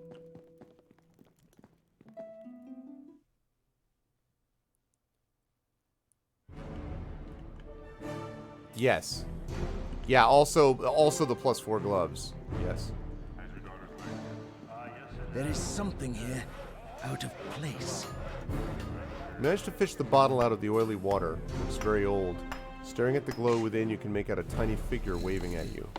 As soon as you remove the stopper, the light trapped inside the bottle grows brighter and then fades to leave a large humanoid standing before you. Woohoo! Free at last from that dreaded bottle. How long has it been? A 10-day? A month? Hang on, this isn't Kalimshan. Where is this? What year is this? We're in Melvaunt. It's 1373 DR. 1373? Then I've been trapped inside that accursed prison for over a century. Which means that my master is long dead. Are you thinking what I'm thinking? Yes, of course you are! A month of debauchery in Kalimport's pleasure houses! Woohoo! Before I go, you're entitled to a single wish. You probably know the score by now. Word it properly, or it will backfire, etc. Truth be told, I can't be bothered to get creative, so do us both a favor and wish for something reasonable, yes? Oh, jeez.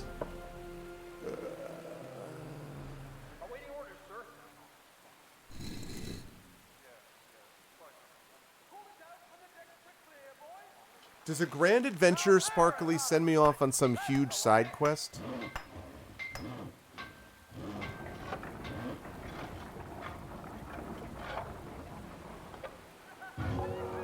I think those things never work. Alright, let's do it. So, I don't... The extreme power thing... Does that give me, like, in a weapon that it's so amazing that I shouldn't skip it? Or is it not a big deal? He's like...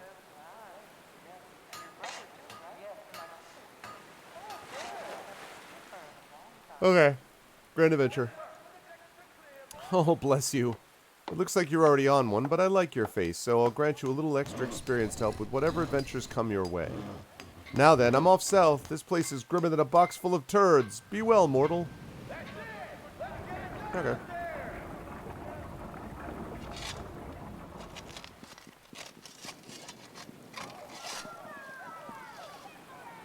Yeah, I could just see that grand, you know, adventure backfiring on me, so...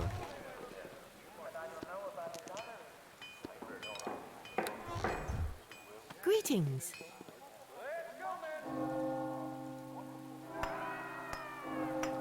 Ooh, bolt +4. Bullet +4.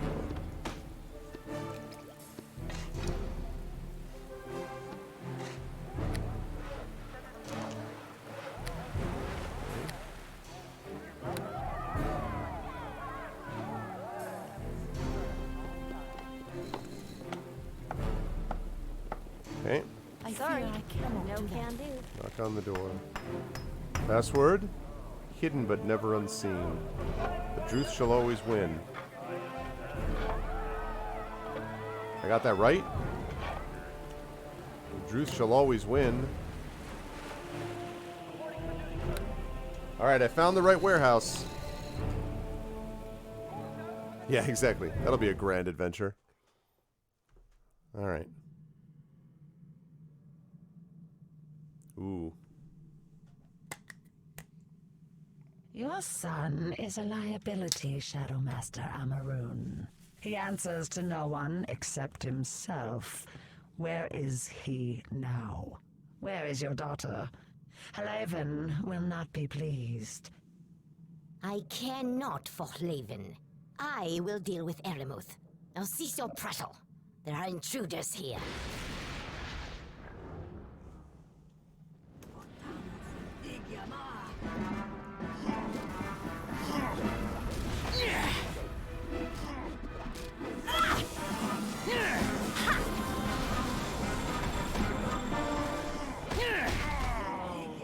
Wow.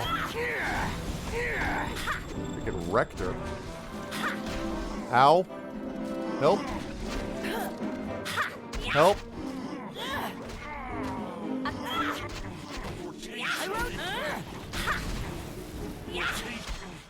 You won't know.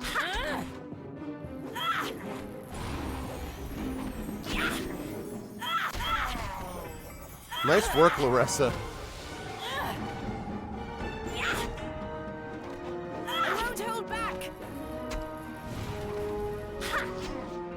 There we go. Oh, there we go. Oh. Nice. Got it. Good work by my companions. Hey, good job. Look at that. 1, 2, 3. We got 1, 2, 3, 4, 5, 6. Like 7 greater doppelgangers plus 2 big guys. Outstanding. Intelligence decreased. Oh, God. Is that... Oh, crap.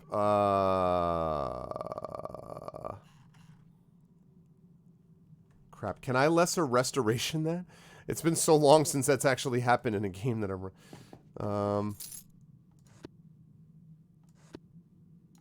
Ring of Clear Thought plus 5.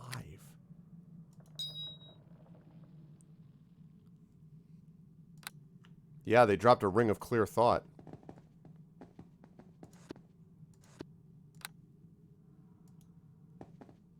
Whoa.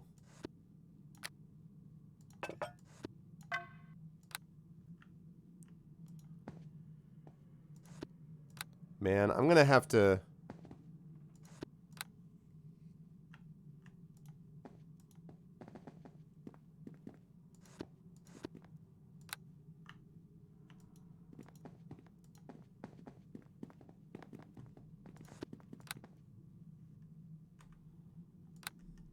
Alright. Gonna start with the basic rest. I'm not allowed to rest here? Come on. In a secure warehouse in Melvaunt, you stumbled across a meeting between powerful members of a hidden organization known as the Unseen. Though Aramuth's mother, another Molygrim named Amarun, fled, you were able to kill the greater doppelgangers, as well as the Utharid, who were doubtless plotting to seize power in Melvaunt.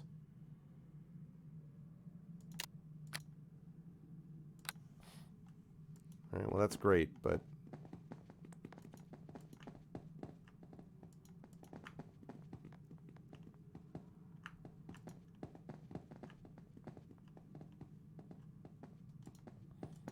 Man, I am a little nervous about that being a permanent thing.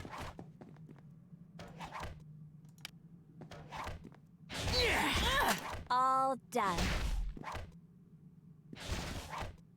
Damnation.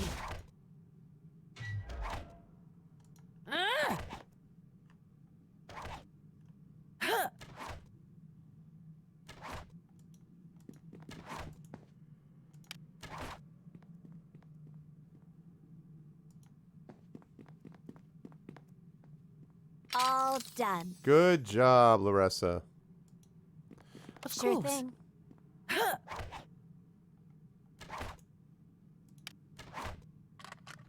All done. Well done, 4,800.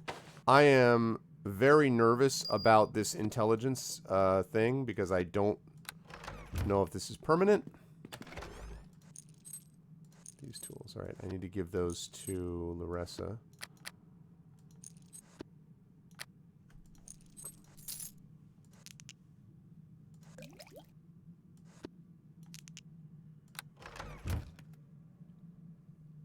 She's not. She was trying to bash the chest. Which would have eventually worked, but there's no reason to do that when I can just...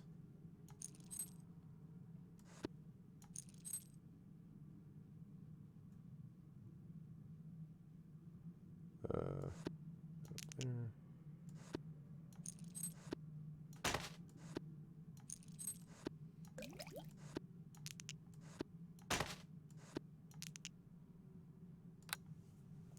Yeah, so I don't actually remember if this requires a Greetings. lesser restoration or what. Okay, more Gloves of the Long Death. Okay, I certainly don't need 2 sets of those. Gem of Seeing, I already have one. Not that I'm complaining. Topaz we're going to sell. Temple Priest or Merchant. Okay. So I'm going to have to go do that.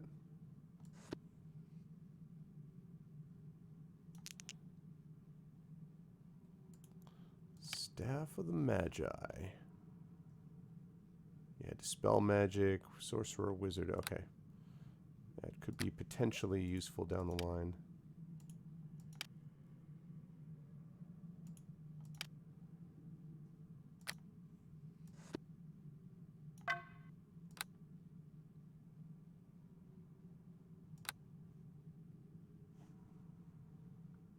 Okay.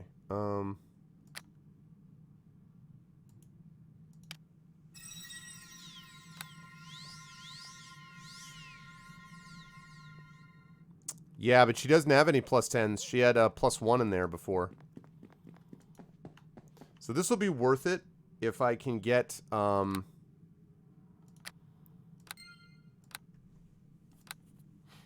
this will be worth it to deal with the whole Aramuth situation, because I got some cool stuff out of this as well, if I can get that intelligence fix back. I don't think she does she? It's possible, and maybe I'm just missing it. No. Oh, yeah. Yeah, you're right. I don't know why that didn't... That's interesting. I don't know why that didn't stack. Thank you for letting me know. I don't know why that did that. That was weird. That's very strange. I don't know why. I don't know why. Okay.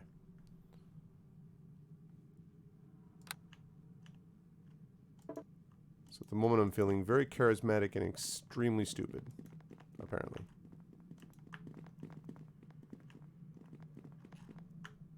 This is just a room, huh? It says no redeeming value. There's nothing important over here.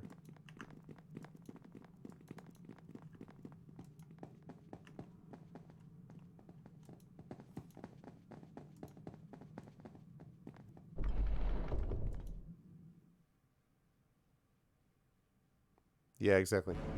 Really? I just would have thought they would have automatically. I mean, even if not, that's where I'm going to put it because. Just in case they whip. That may be actually. Let's head that way. Let's get it done out there!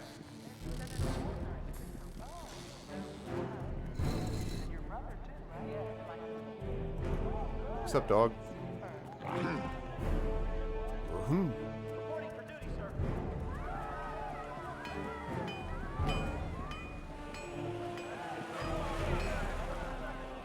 Smoke hangs like a curtain over this grim city, mixing with the mist and ash from the countless forges that glow in the distance.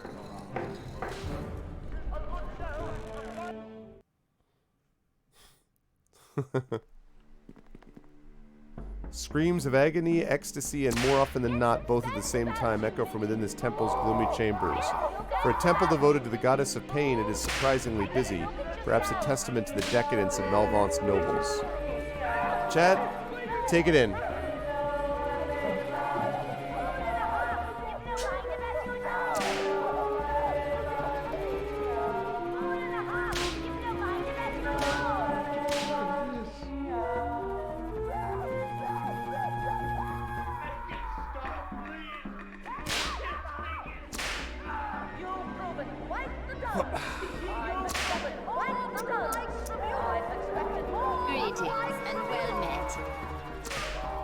Welcome to the resting place of the whip. I am Sulazara Sharanen, the High Whip Mistress of this temple. What do you require? Require healing. You mistake this temple for one of Ilmater or some other mawkish champion of weakness and victimhood. Pain is the rightful burden of all things. To live is to hurt. With the gold, you will find the temple provides many ways of inflicting pain and suffering on your enemies. Braces of armor +6. That's pretty nice. Bracers of the blinding strike. Armor bonus +4 and haste.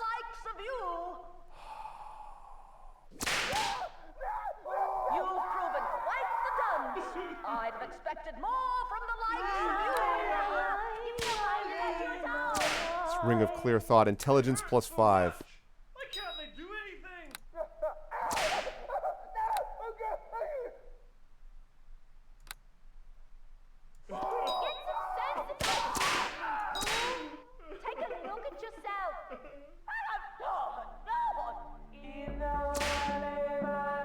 This place is weird.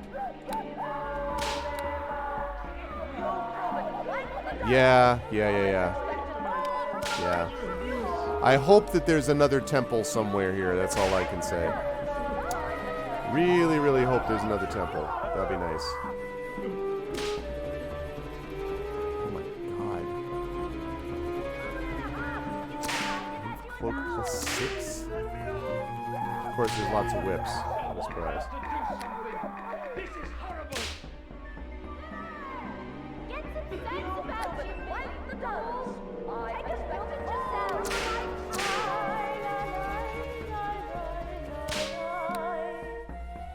Climb by 2. Of course, they sell iron spikes also. Yeah, I know, right? Exactly.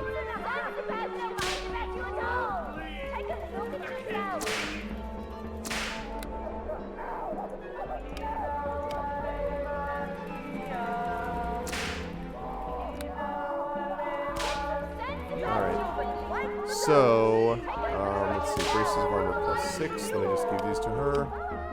Hope you're enjoying the dulcet tones. No, I'm not.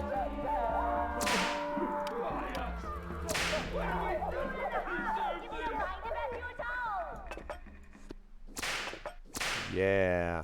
Get some sense about you, middling fool. Take a look at yourself. This is very interesting. Greetings and well met. 50 Shades of Greyhawk. Wipe the duns. I'd have Oh my god, you can ask to feel pain? Okay.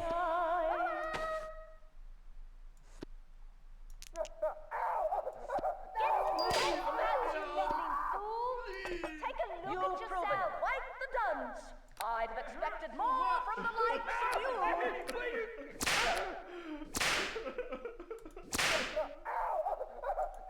What can I do to deserve this? Get some sense about you, middling. Wipe the duns. Take a look at yourself. More from the likes of you. I think we got the idea. I'll bet you will. See ya! That place is, yeah, I figured it was one of these sort of weird, you know, torture temples, but I also thought they might do some kind of healing, and I guess I was wrong. Alright, I need to get my intelligence back before I do anything else, so let me go take care of that, and then I'll come back to this district. Although, actually, I found what I needed to already, I This suppose. city sure is big, and it never seems to stop raining. Suits me, though. No one will question a girl with her hood pulled up in this rain. I'm actually really pleased with how my party's coming together combat-wise. They handled that real well. I spent a lot of that fight basically just being taken out by the Mind Flayer, and it was pretty sweet. But I had something in a different situation. Okay. All goods, the purple portals. Swap shack. Okay, I assume you don't want to do it. Okay, that's the Harper. You said there's a temple somewhere else in the city?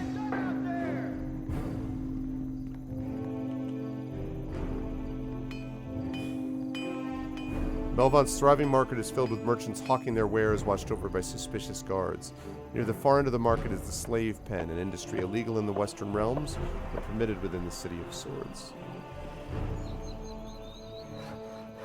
It's in this district? Okay.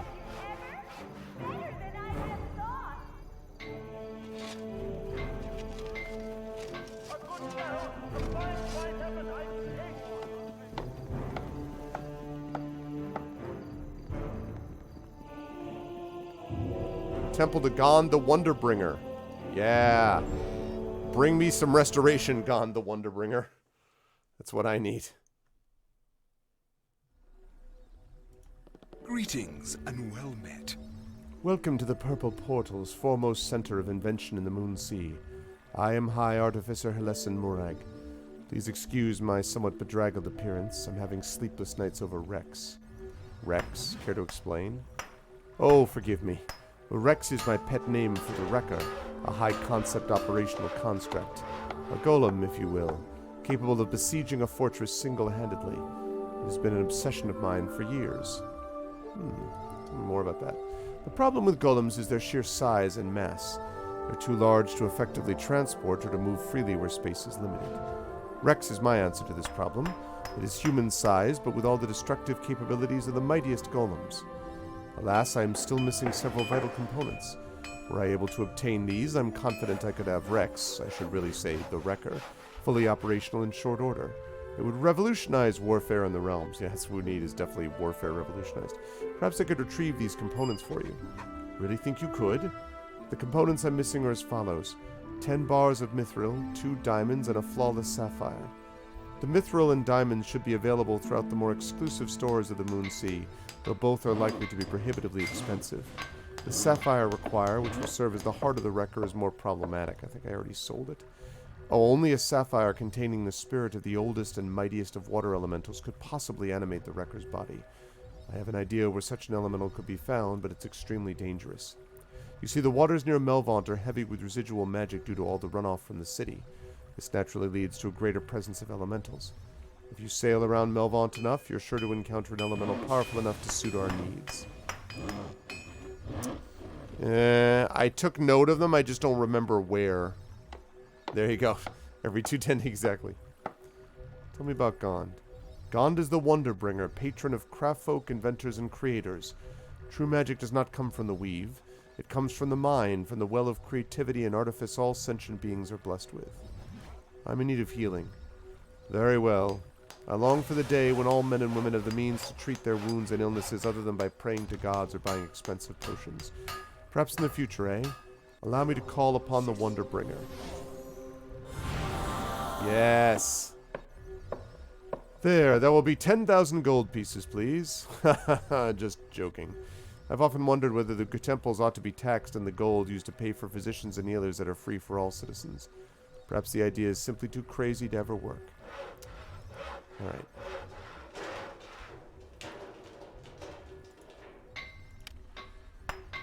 Okay, so +2 and the soak 5 damage.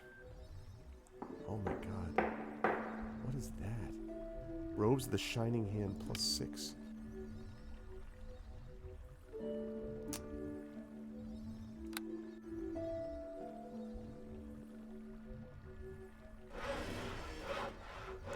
Oh, Gloves of the Hidden Fist +6. What? 46,000.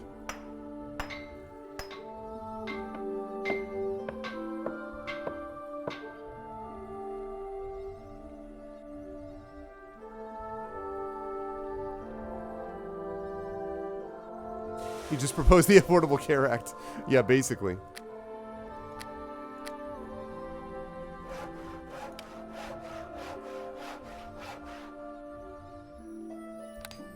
I don't have to get rid of that if I can avoid it.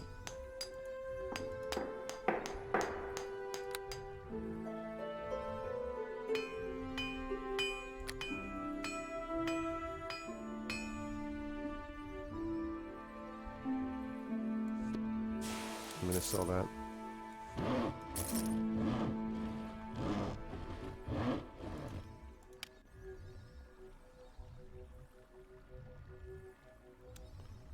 $12,000. I don't have a wizard sorcerer. I'm gonna sell it. Why? Because I want to buy Gloves of the Hidden Fist +6.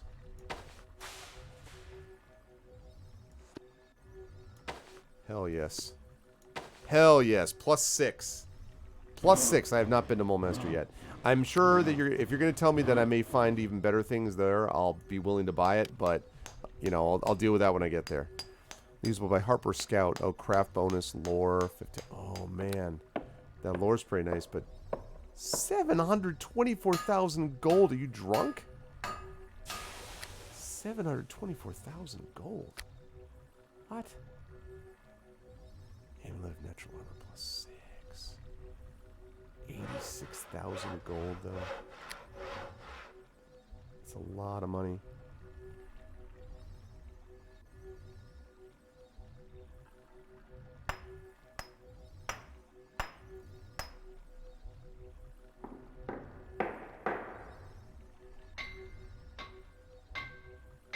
All crafting stuff. Yeah, no, I haven't been there yet. I was actually going to be going to Mulemaster first, but then I found out about this whole thing with Aramuth being here, and I decided that it made sense to go there first and take care of it.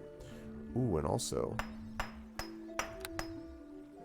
now I have an intelligence of 15. Let's give the Ring of Clear Thought. Yeah. Okay, sweet. High Artifice Murag Clason of the Purple Portals in Melvond is working on a siege golem he refers to as the Wrecker. He requires several components to complete his creation: 10 bars of mithril, 2 diamonds, and a flawless sapphire.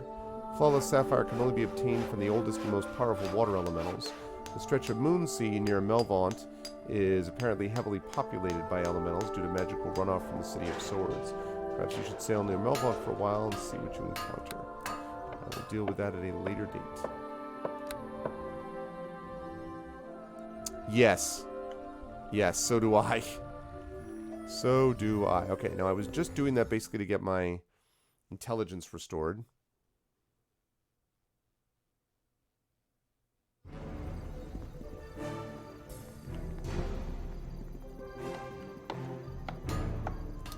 Alright, so we're going to have that. Pirates when I'm out there. And then I've also got Blacklebuck. Alright, but before I do any of that, though, I'm going to go to the shipyards.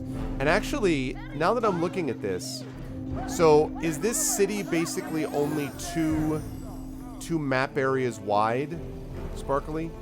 So this city is, I mean, obviously besides interior areas, but I mean in terms of exterior areas, it's basically this and the shipyards. Is that all there it is? Because if so, that actually makes me feel, okay, so that won't be too bad then. It's not like a city with like 15 different map squares to open up every time or whatever. Okay, that's useful. That makes it even more that I want to explore these warehouses, get what I can get here, then come back, explore that other area, wrap up stuff here, and then we'll see what happens. I'm definitely not doing the resting place of the whip. I've found everything I'm ever going to need for that. There's an abandoned warehouse down there, though, and another warehouse, so...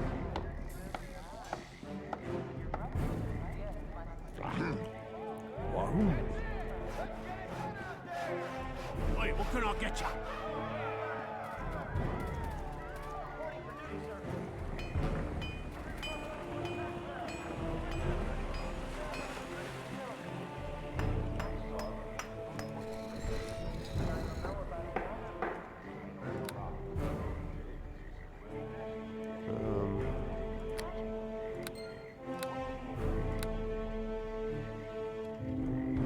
Mulemaster's also 2 district. Okay. That's cool. So that actually is faster than I thought it would be. Because all of this, by the way, for those of you who didn't know this, the original version of this module ended with the encounter that we had with Aramoth and Meganis in that, when we were still on the other side. All this stuff with the city, this was all added, apparently, from what I read. With this new enhanced or extended whatever it is edition.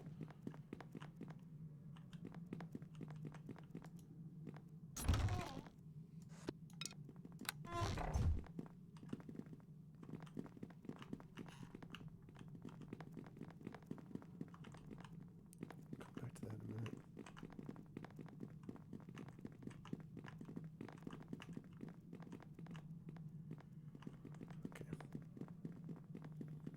Yeah, I was reading about it because there's a walkthrough. I cannot No do can that. do.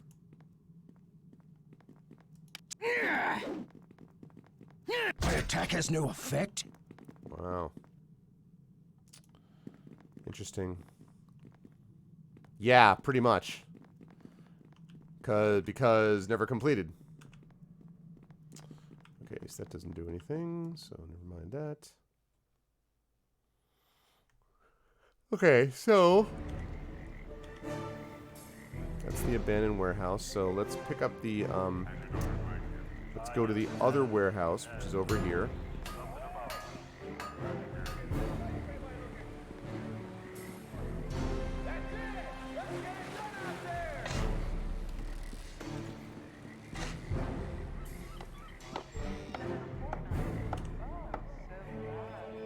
Okay, sounds good, man. Whoops. Then I'll go to the inn, and then I'll leave this area.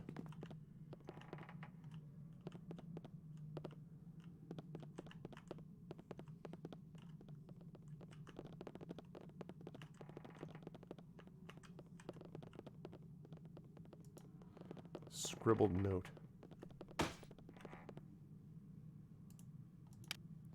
That's it, we're done here. This damned warehouse is haunted.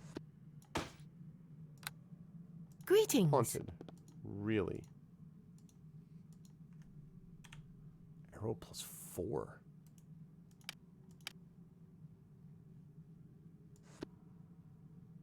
Well, I look forward to you running out of your +1 arrows. Might as well use those up.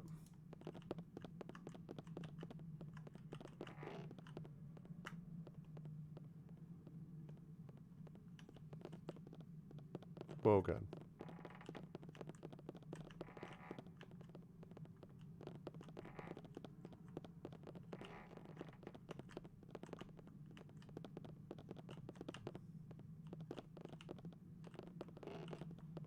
Yeah, I was just wondering that, actually.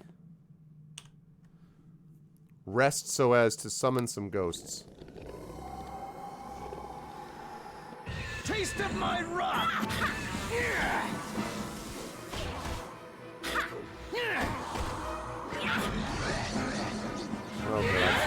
characters.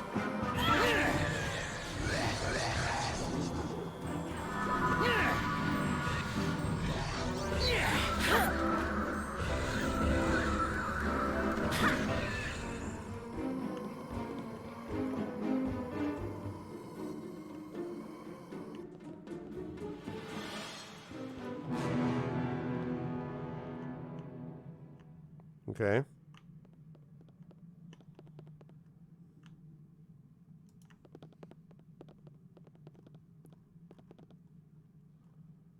Let me make sure. Did anyone hit me and drain me? Or any of my party members?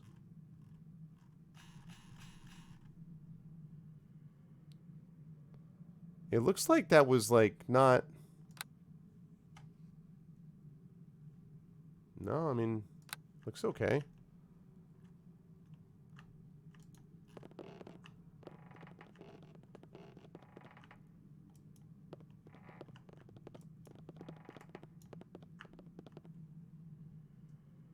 I'm not sure that helps, though. I mean, what does that do?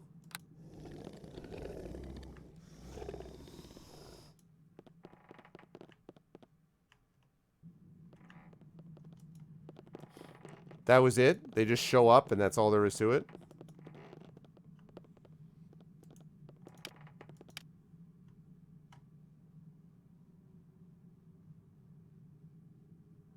Why is my dexterity... Why is her dexterity low? Or lower than it should be? Oh, because you're wearing the chainmail. Okay.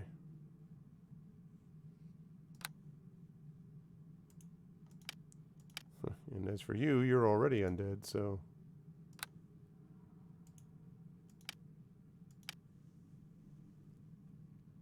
Man, look at that dex.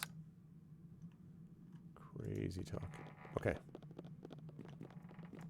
Alright, well. That's exciting.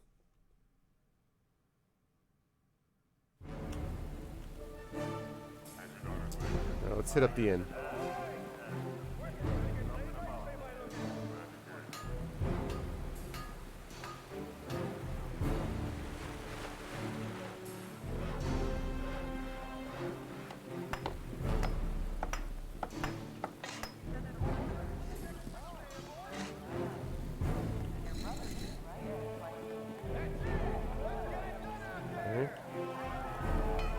Spare a coin, friend?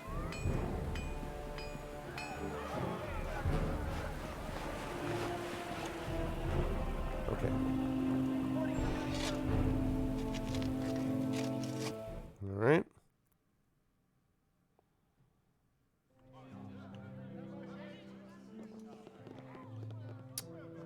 That's funny.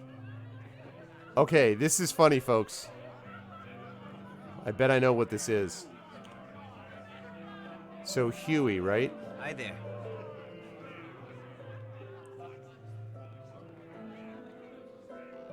I bet that all of these, Huey was the nickname for Alex Hugon, who worked for Ossian Studios. And Alex Hugon is the one who did my module for the third sign for Neverwinter Nights 2. And his nickname was Huey, so I'll bet this is like a character that was a stand-in for him. Greetings and well met. That's cool. That wyvern almost had you, Tyrion. You're getting old. Speak for yourself. You'd be less fleet of foot, too, if you had to carry this horn around everywhere we go. Gentlemen, we have guests. Well met, friend. We are the Dukes. You look familiar. Did you serve alongside the Crimson Guard down in Tethyr? Or was it the business down in Daggerford? I am the hero of Daggerford. I defeated the Devil Gorgamors. Ah, no, this is a little embarrassing. I told you it was a bad idea to call ourselves the Dukes of Daggerford, Tyrion. That must be from one of the first two modules. I think he pronounced it Huey, though, not Hughie. His nickname, as he pronounced it, was Huey, so... We were hardly involved in that whole fiasco. Speak for yourself. You showed up once all the hard work had already been done. Anyway, it's a pleasure to meet the true hero of Daggerford. Oh, we killed a few orcs, took out a few Zents, that kind of thing, but without you it would all have been in vain. Our bard, code poets, even composed a song about your deeds. I began to compose a song. One day I may even finish it if I ever get a moment's respite from cleaning up your two's messes. What were we? Ah, yes. What may we do for you, hero of Daggerford? What are you doing in Melvant? Whatever it is adventuring groups usually do. Exploring, pestering the locals, herding. Is that even a word? Heroing. Is that even a word, heroing? You tell me, you're supposedly the wordsmith among us. Right. Anyway, suffice it to say that after that business down south in Callumshan, Tethier, Daggerford, and now Thar were due a city break. Westgate is apparently nice this time of year. Farewell. Okay. But those are all references I'd pick up a lot more if I was... Why, hello there. You aren't mercenaries, are you? I hate those money-grubbing scum. Excuse me? Pay me no mind, my lord. I have to have a level of fun now and then. All with coin are welcome here. As you can see, I've already got some adventuring types under my roof. The Dukes, I think they call themselves. A real strange bunch. Oh, Alexander's the module right at the... Oh, okay, that's right. What's the local chatter? A group of adventurers over there just came back from Thar. Apparently there's ogres, giants, and all sorts preparing to march. Doesn't bode well for the city. The strangest thing happened the other day. I was on my way home for work when I saw a fellow leave one of the warehouses nearby. As he turned a corner, I swear he changed his appearance. Came someone else, if you will. Yeah, well, that guy's dead.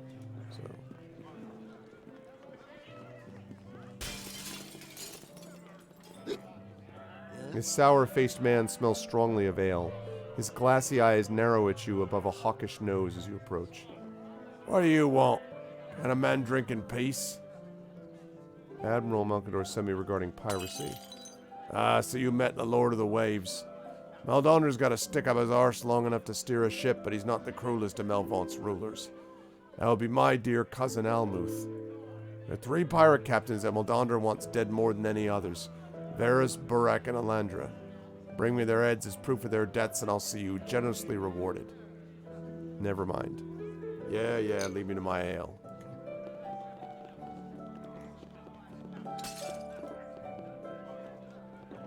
Alright, I think we get the idea here.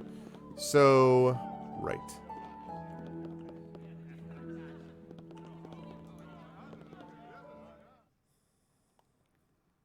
Alright, I think we got everything we need to do in the shipyards. Let's pop over to the next area. See how much I can track down here before I have to call it for the evening. Hello.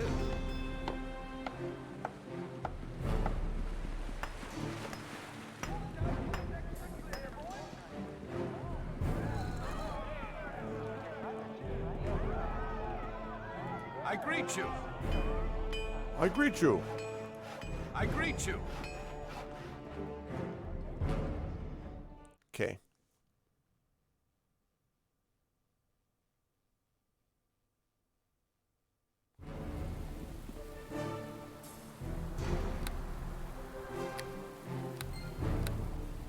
Okay. On we go.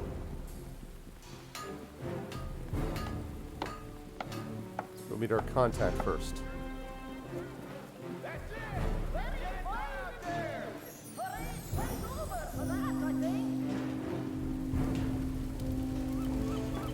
Whoa, low camera.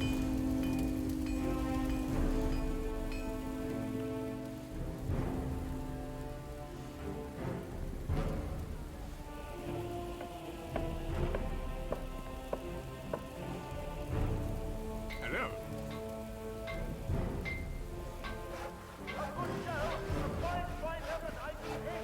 Oh my god, the camera.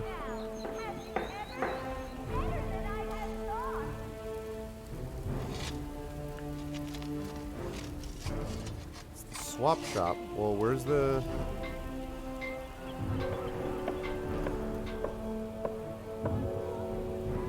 Where's the guy?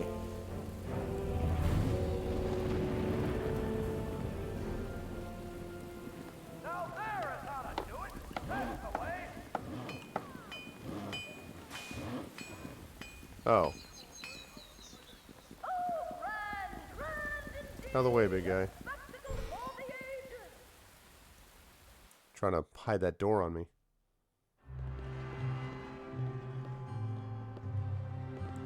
Yeah, there he is.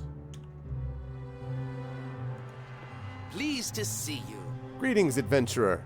I am Oblin gotta get this name pronounced right. Blackelbuck. Oben Blackelbuck, proprietors of Blackelbuck Swap Shop. I trade in both equipment and information. Many adventurers have stocked up here on their way into the wilds of Thar. You're just the halfling I've been looking for. Is that so? I'm sure the good reputation of my humble trading post has traveled far and wide. Yes? Check this out. Aha! Of course. Happy to help a friend. Must be discreet, though, The city does not welcome those of our particular persuasion. Hey, let me tell you about Maganus. You know, though I haven't heard of this particular mage, his presence would certainly explain the recent activity in the ogre stronghold known as Kurthar Su. I think I heard that referred to elsewhere. In fact, a band of adventurers stopped by here very recently after an expedition to the stronghold. I don't believe they penetrated its walls, but they surely learned much. The Dukes of Daggerford, they were called. They should be somewhere in Melvon still. I was just there.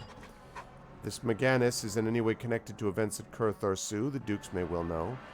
I'll try one of the local inns. After all, if adventurers aren't out questing, they're liable to be drinking their weight in ale instead. I'm going to go back to the shipyard in a minute. Talk about something else. Ask some questions. Tell me about Melvon.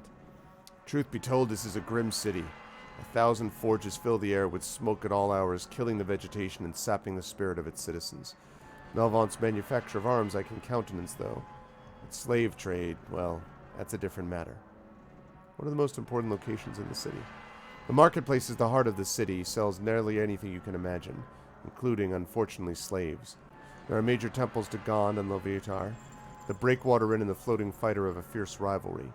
Not quite so fierce as my rivalry with Hermuk. I hear he deals in stolen goods. What about Melvont's rulers? Melvont, the City of Swords, is ruled by 3 families, the Nanthers, the Laeragons, and the Broils. They're all various shades of venal and corrupt, but a wise Melvontian quickly pins his or her colors to one of the 3, at least publicly. Anything important happening here currently? Dundel Nanther recently passed away, leaving a power vacuum in the council. The battle to decide the next Lord Envoy could turn nasty.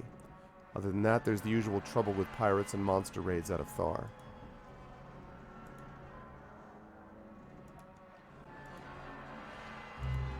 Okay.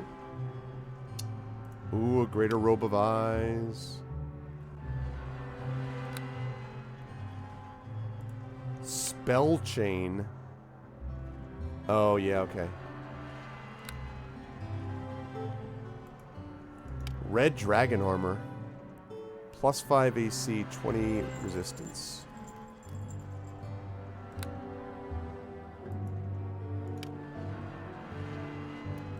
Pin of intellect plus 6.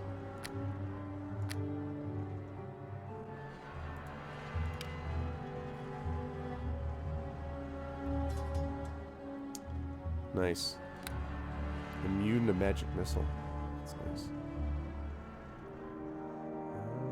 A lot of necklaces. Ooh. I guess you're just what I needed. Aha!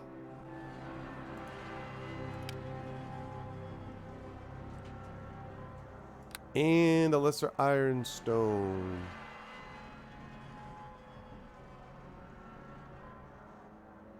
Okay. First of all,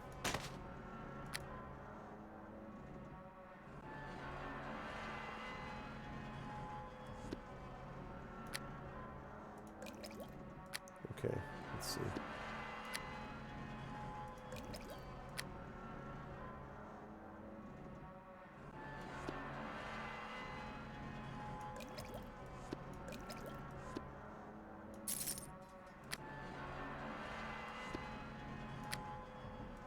Okay.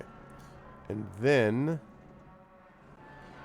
let's see, magic bag, greater magic bag. Greater magic bag is what I thought. So, this, like this, like that, magic bag, greater magic bag, greater magic bag.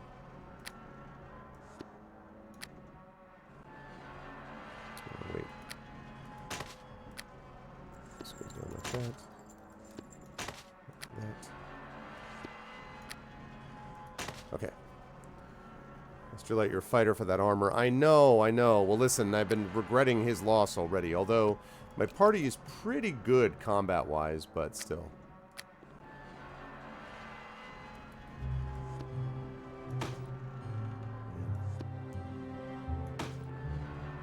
Bars of Mithril are going to be expensive.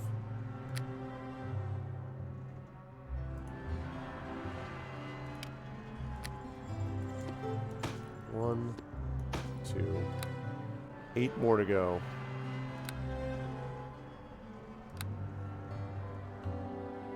Alright. Alright, so I gotta go back to the Dukes. Greetings. Please get out of the way. Oh my god, dude. Thank you.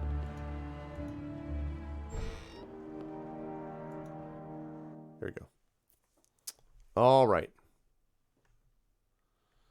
And I got to get ourselves back to the garden.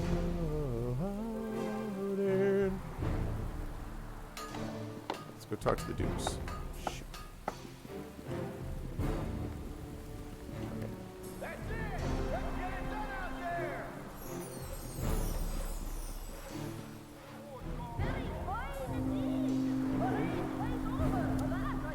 Right, Duke times. Time for the Dukes.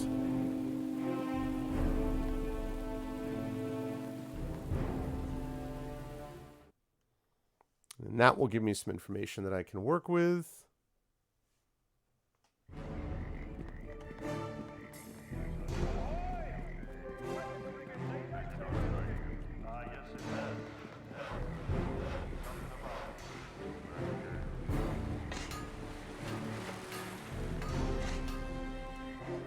Okay, let's get in there.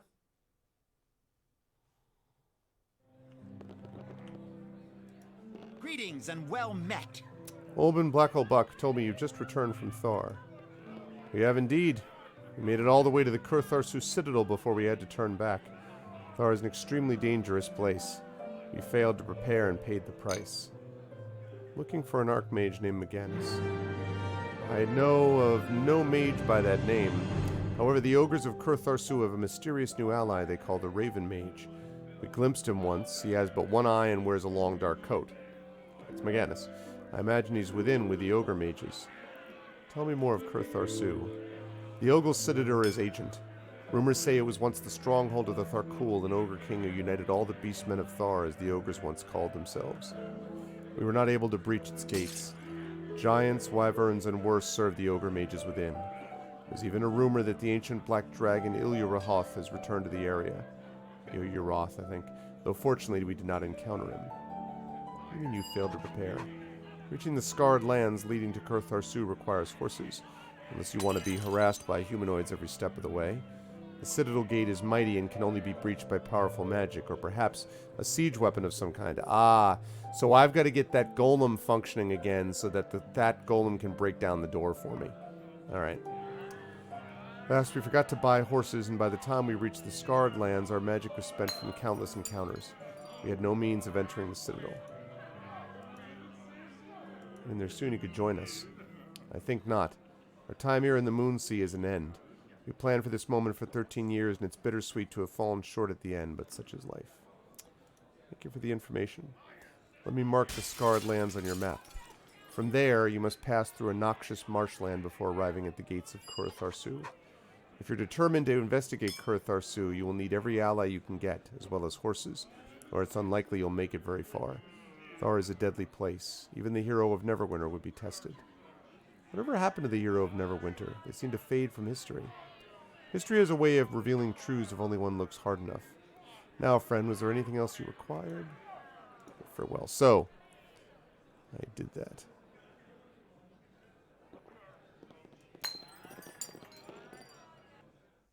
Mm-hmm.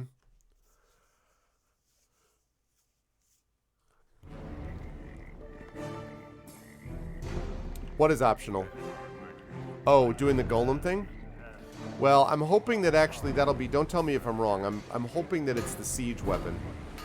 As he mentioned that it was very useful.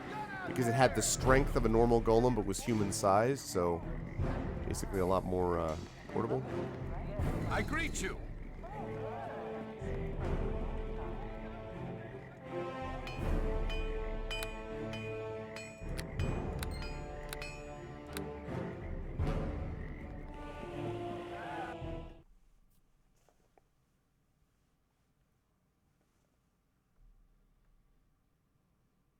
Okay.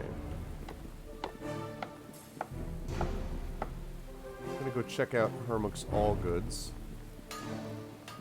Hopefully he has more of those mithril bars.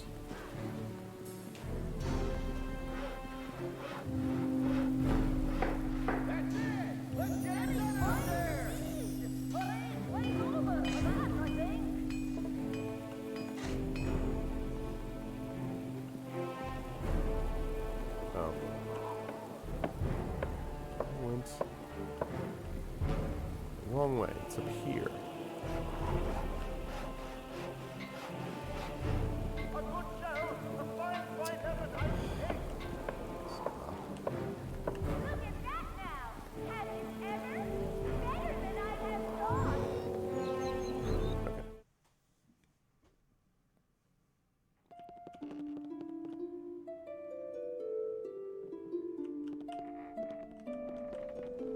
You sell stolen goods, I heard. Greetings. Hello again, adventurer. What can I do you for? I've never been certain of the grammatical merits of that phrase, but it certainly sounds quaint. I'm afraid I try not to gossip, friend. I find that a flapping mouth can get one into trouble, particularly if, like me, you're involved in dealings that are not altogether above board. You sell stolen goods? Stolen is such a strong word. I prefer misappropriated or perhaps rustled. I suppose I am the proverbial unscrupulous shopkeep, except you'll find my prices to be very much fair. My pleasure. Since you appropriate anything in a manner those of a more law-abiding nature might consider improper, I'd be happy to take it off your hands. Yeah, so it seems.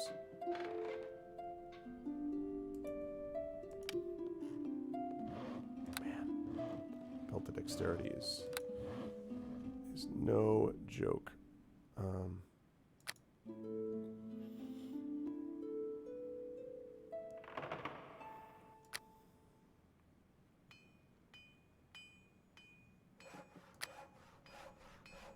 I thought he might have some more. But to get them, I'm going to need to sell some stuff. Fortunately, I do have stuff to sell.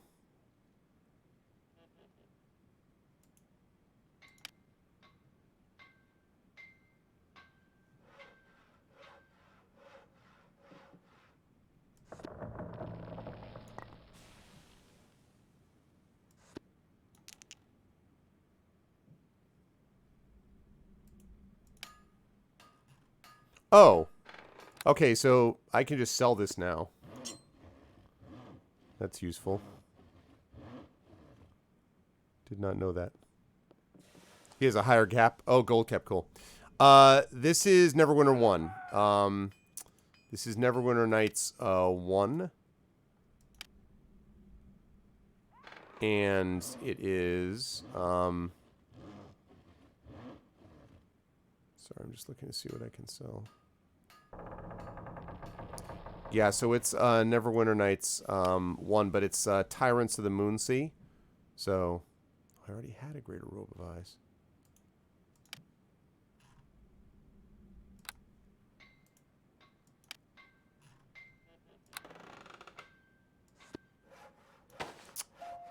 Use that.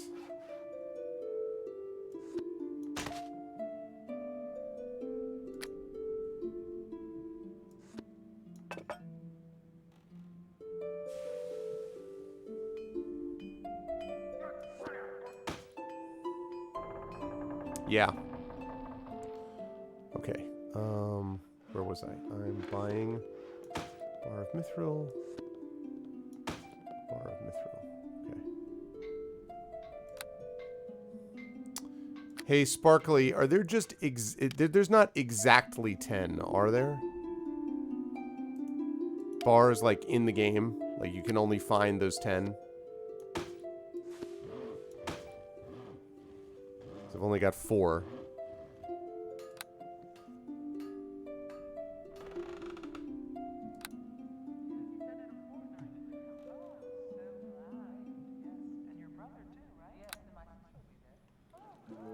Okay. That's good because...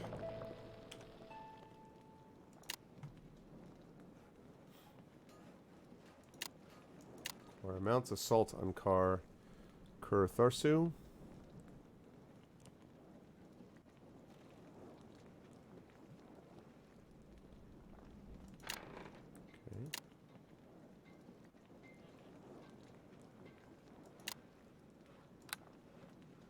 Okay.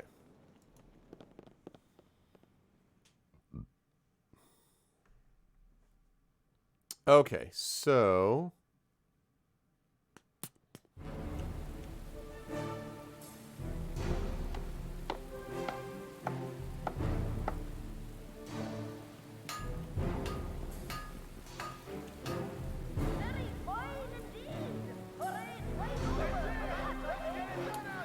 Oh, the purple portals, yeah.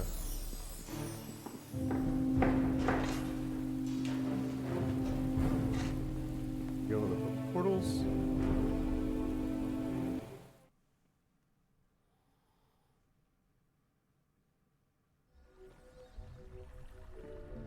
Ah, okay. Greetings and well met.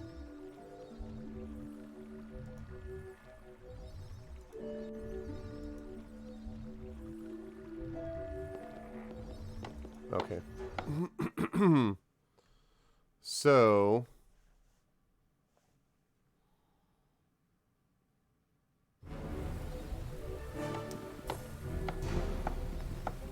We'll have more of that to do, although probably what I should just be doing is sailing around, killing these pirates, and, That's it! Let's get it done out there!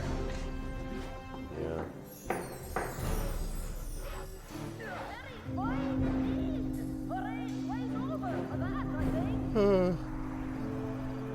Expedition to Thar mounts is going to be something else I'll have to consider as well.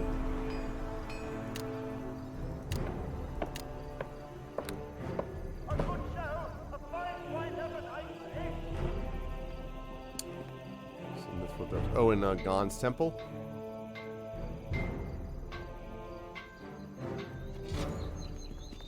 Oh, you mean just like randomly in this temple?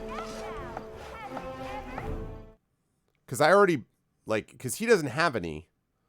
He has, like, other things, but not...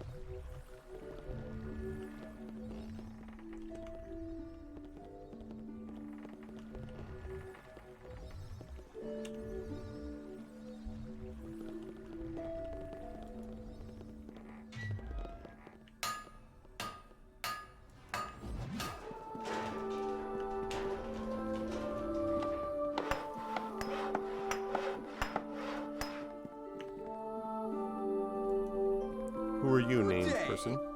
This wizened gnome examines you with intense interest, subjecting you to the kind of scrutiny a horse trader might give to a promising young stallion.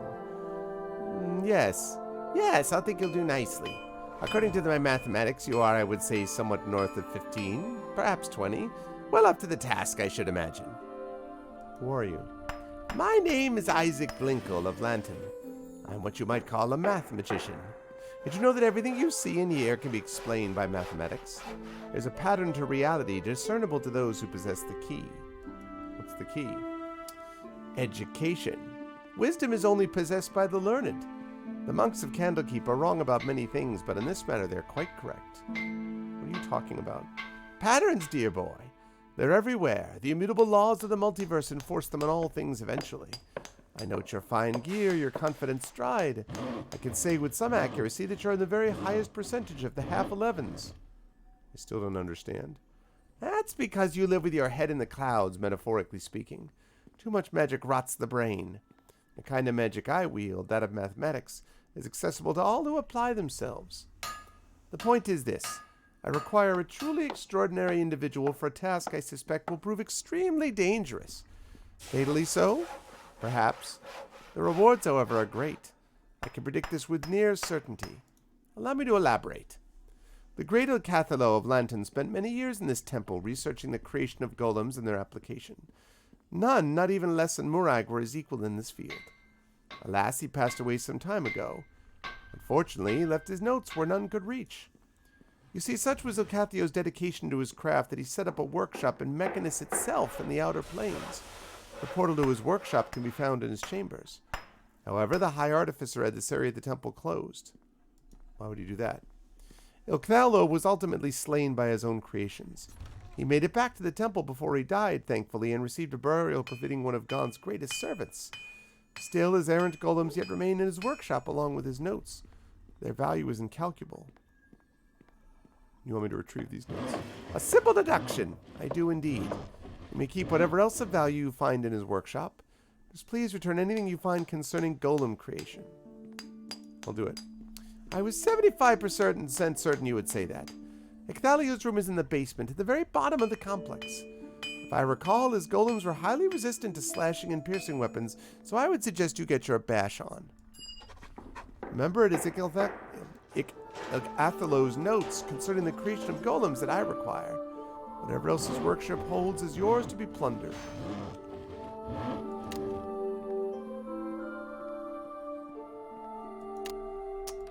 Great.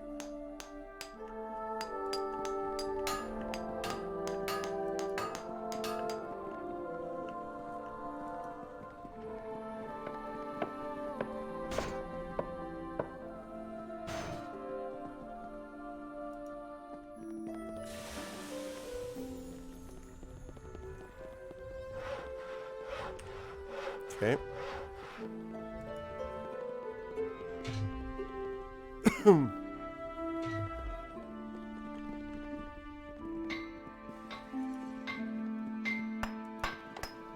Okay.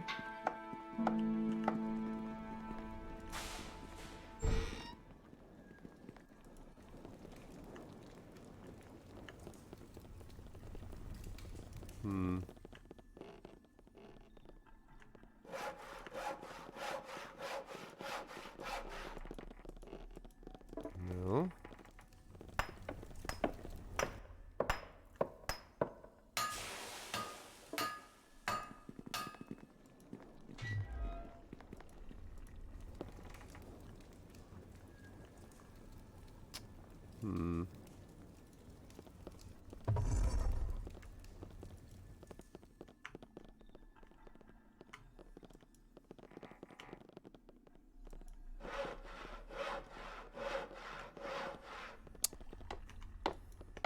Nothing obvious. There is something here out of place.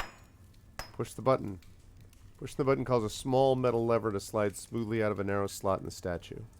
Pulling the lever causes a small metal box with a large lock to slide out of a second slot in the statue. The box contains a single bright red ruby.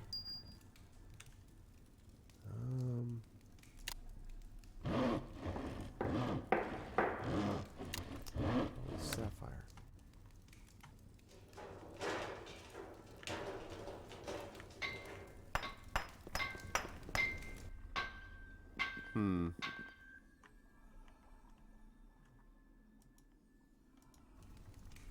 Shoot. Okay.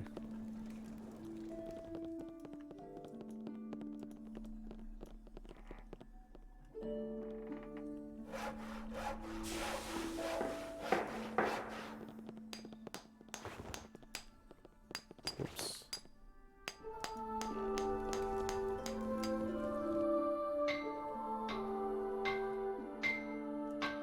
Okay. Oh, for the love of God.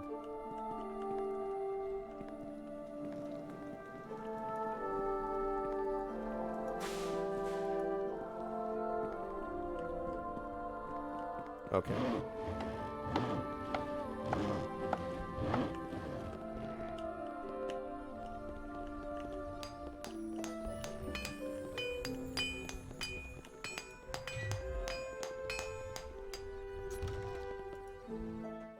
Oh, is that just... That's a door that just leads out there?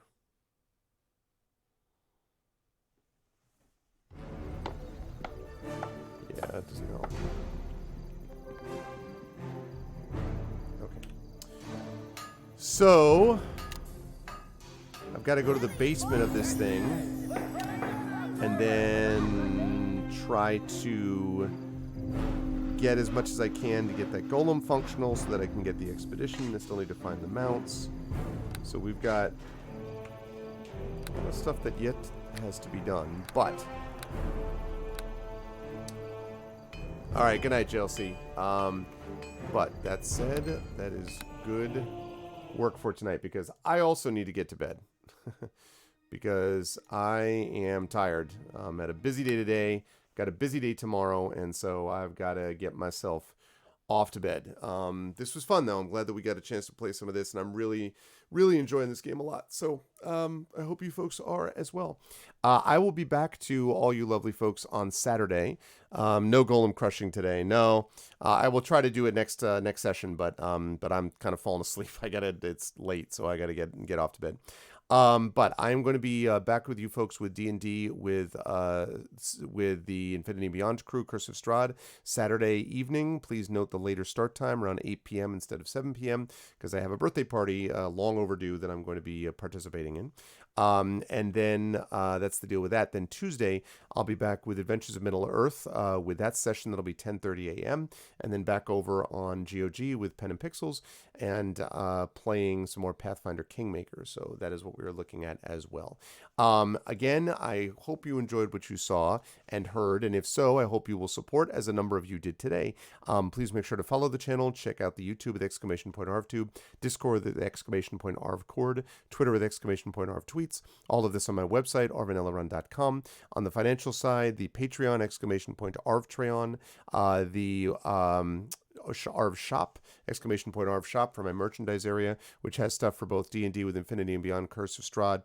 I should just say Infinity and Beyond, and also which has stuff with Adventures of Middle-earth, with Terry Toon's illustrations, and soon to be some Esper Genesis stuff there as well. And last but certainly not least, that sub button, which so many of you took advantage of today, that also makes a big difference. Floating right now around 47, 48 subs, something like that. So continuing to move onwards and upwards, and again, anything you can do to support the channel in that regard would be very helpful. And yes, my birthday was 2 months ago, so this has been very late.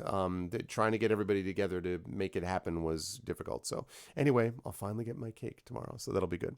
But I want to thank everyone for being awesome tonight. Thank you to my wonderful mods, Coven Guy, Rock God, Shadow Mage, and Thorg. Thank you to my wonderful subscribers, Coven Guy, Rock God, Polar, Critchwitch, and Mrs. Dunsel. And thank you to Polar for the Patreon support, and to all those who are supporting the Patreon. That really does make a difference. Thank you to my viewers. Thank you to Alfred Godis, Judicus, sorry. Thank you to another TT viewer. Thank you to Axiomatic Human. Thank you to Commander Root, Darkenwolf. Thank you to Gus. Thank you to Jagtris, JLC. Thank you to Liberty. Thank you to Lichnerzul. Thank you to Lurks. Thank you to Mubot, I guess. Thank you to School Days. Thank you to Steve B. Dancer, the Sparkly Wallflower, of course, you Christensen, B&K, Valerian Gamer, Virgo Praz, West River Rat, and Wolf5.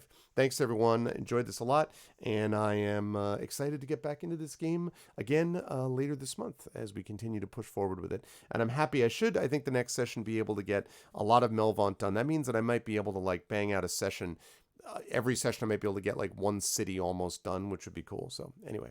But that's going to do it for me. Much love to everyone. You were all wonderful people. No raid tonight. It's super late.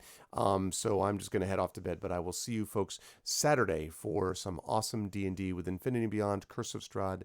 Again, 8 p.m. start time. You will not want to miss it. Thanks, everyone. And I will catch all of you lovely people soon. Until then, be good to each other. Have a good day.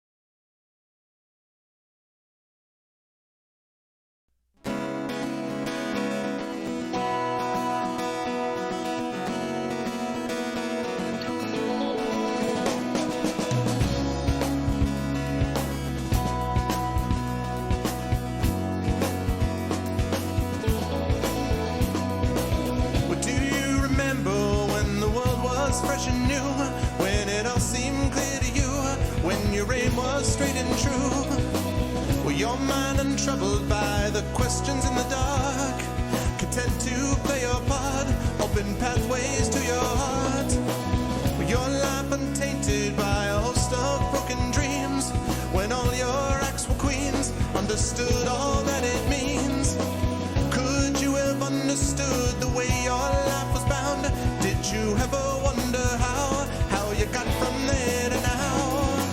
Oh, yes, you're gonna fly away from here, where the sky grows more clear, and you'll fly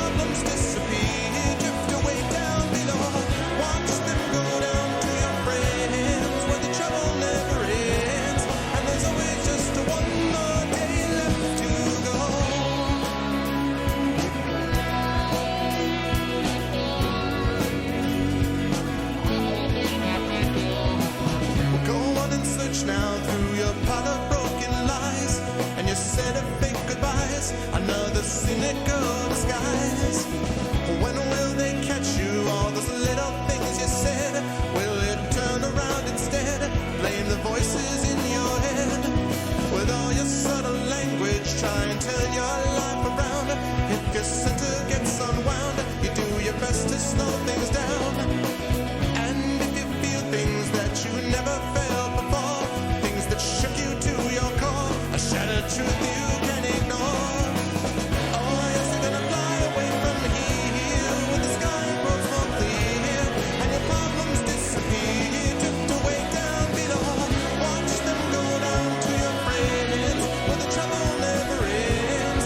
And there's always just one more day left to go.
And when you've struggled and you keep on falling back, 'cause it's confidence you lack, you try and take a different tack. You can turn and face your demons, or you can give yourself a break. You can go a new direction, life is only what you make. When it comes to your own vision, when you got to see it through, you know you got to make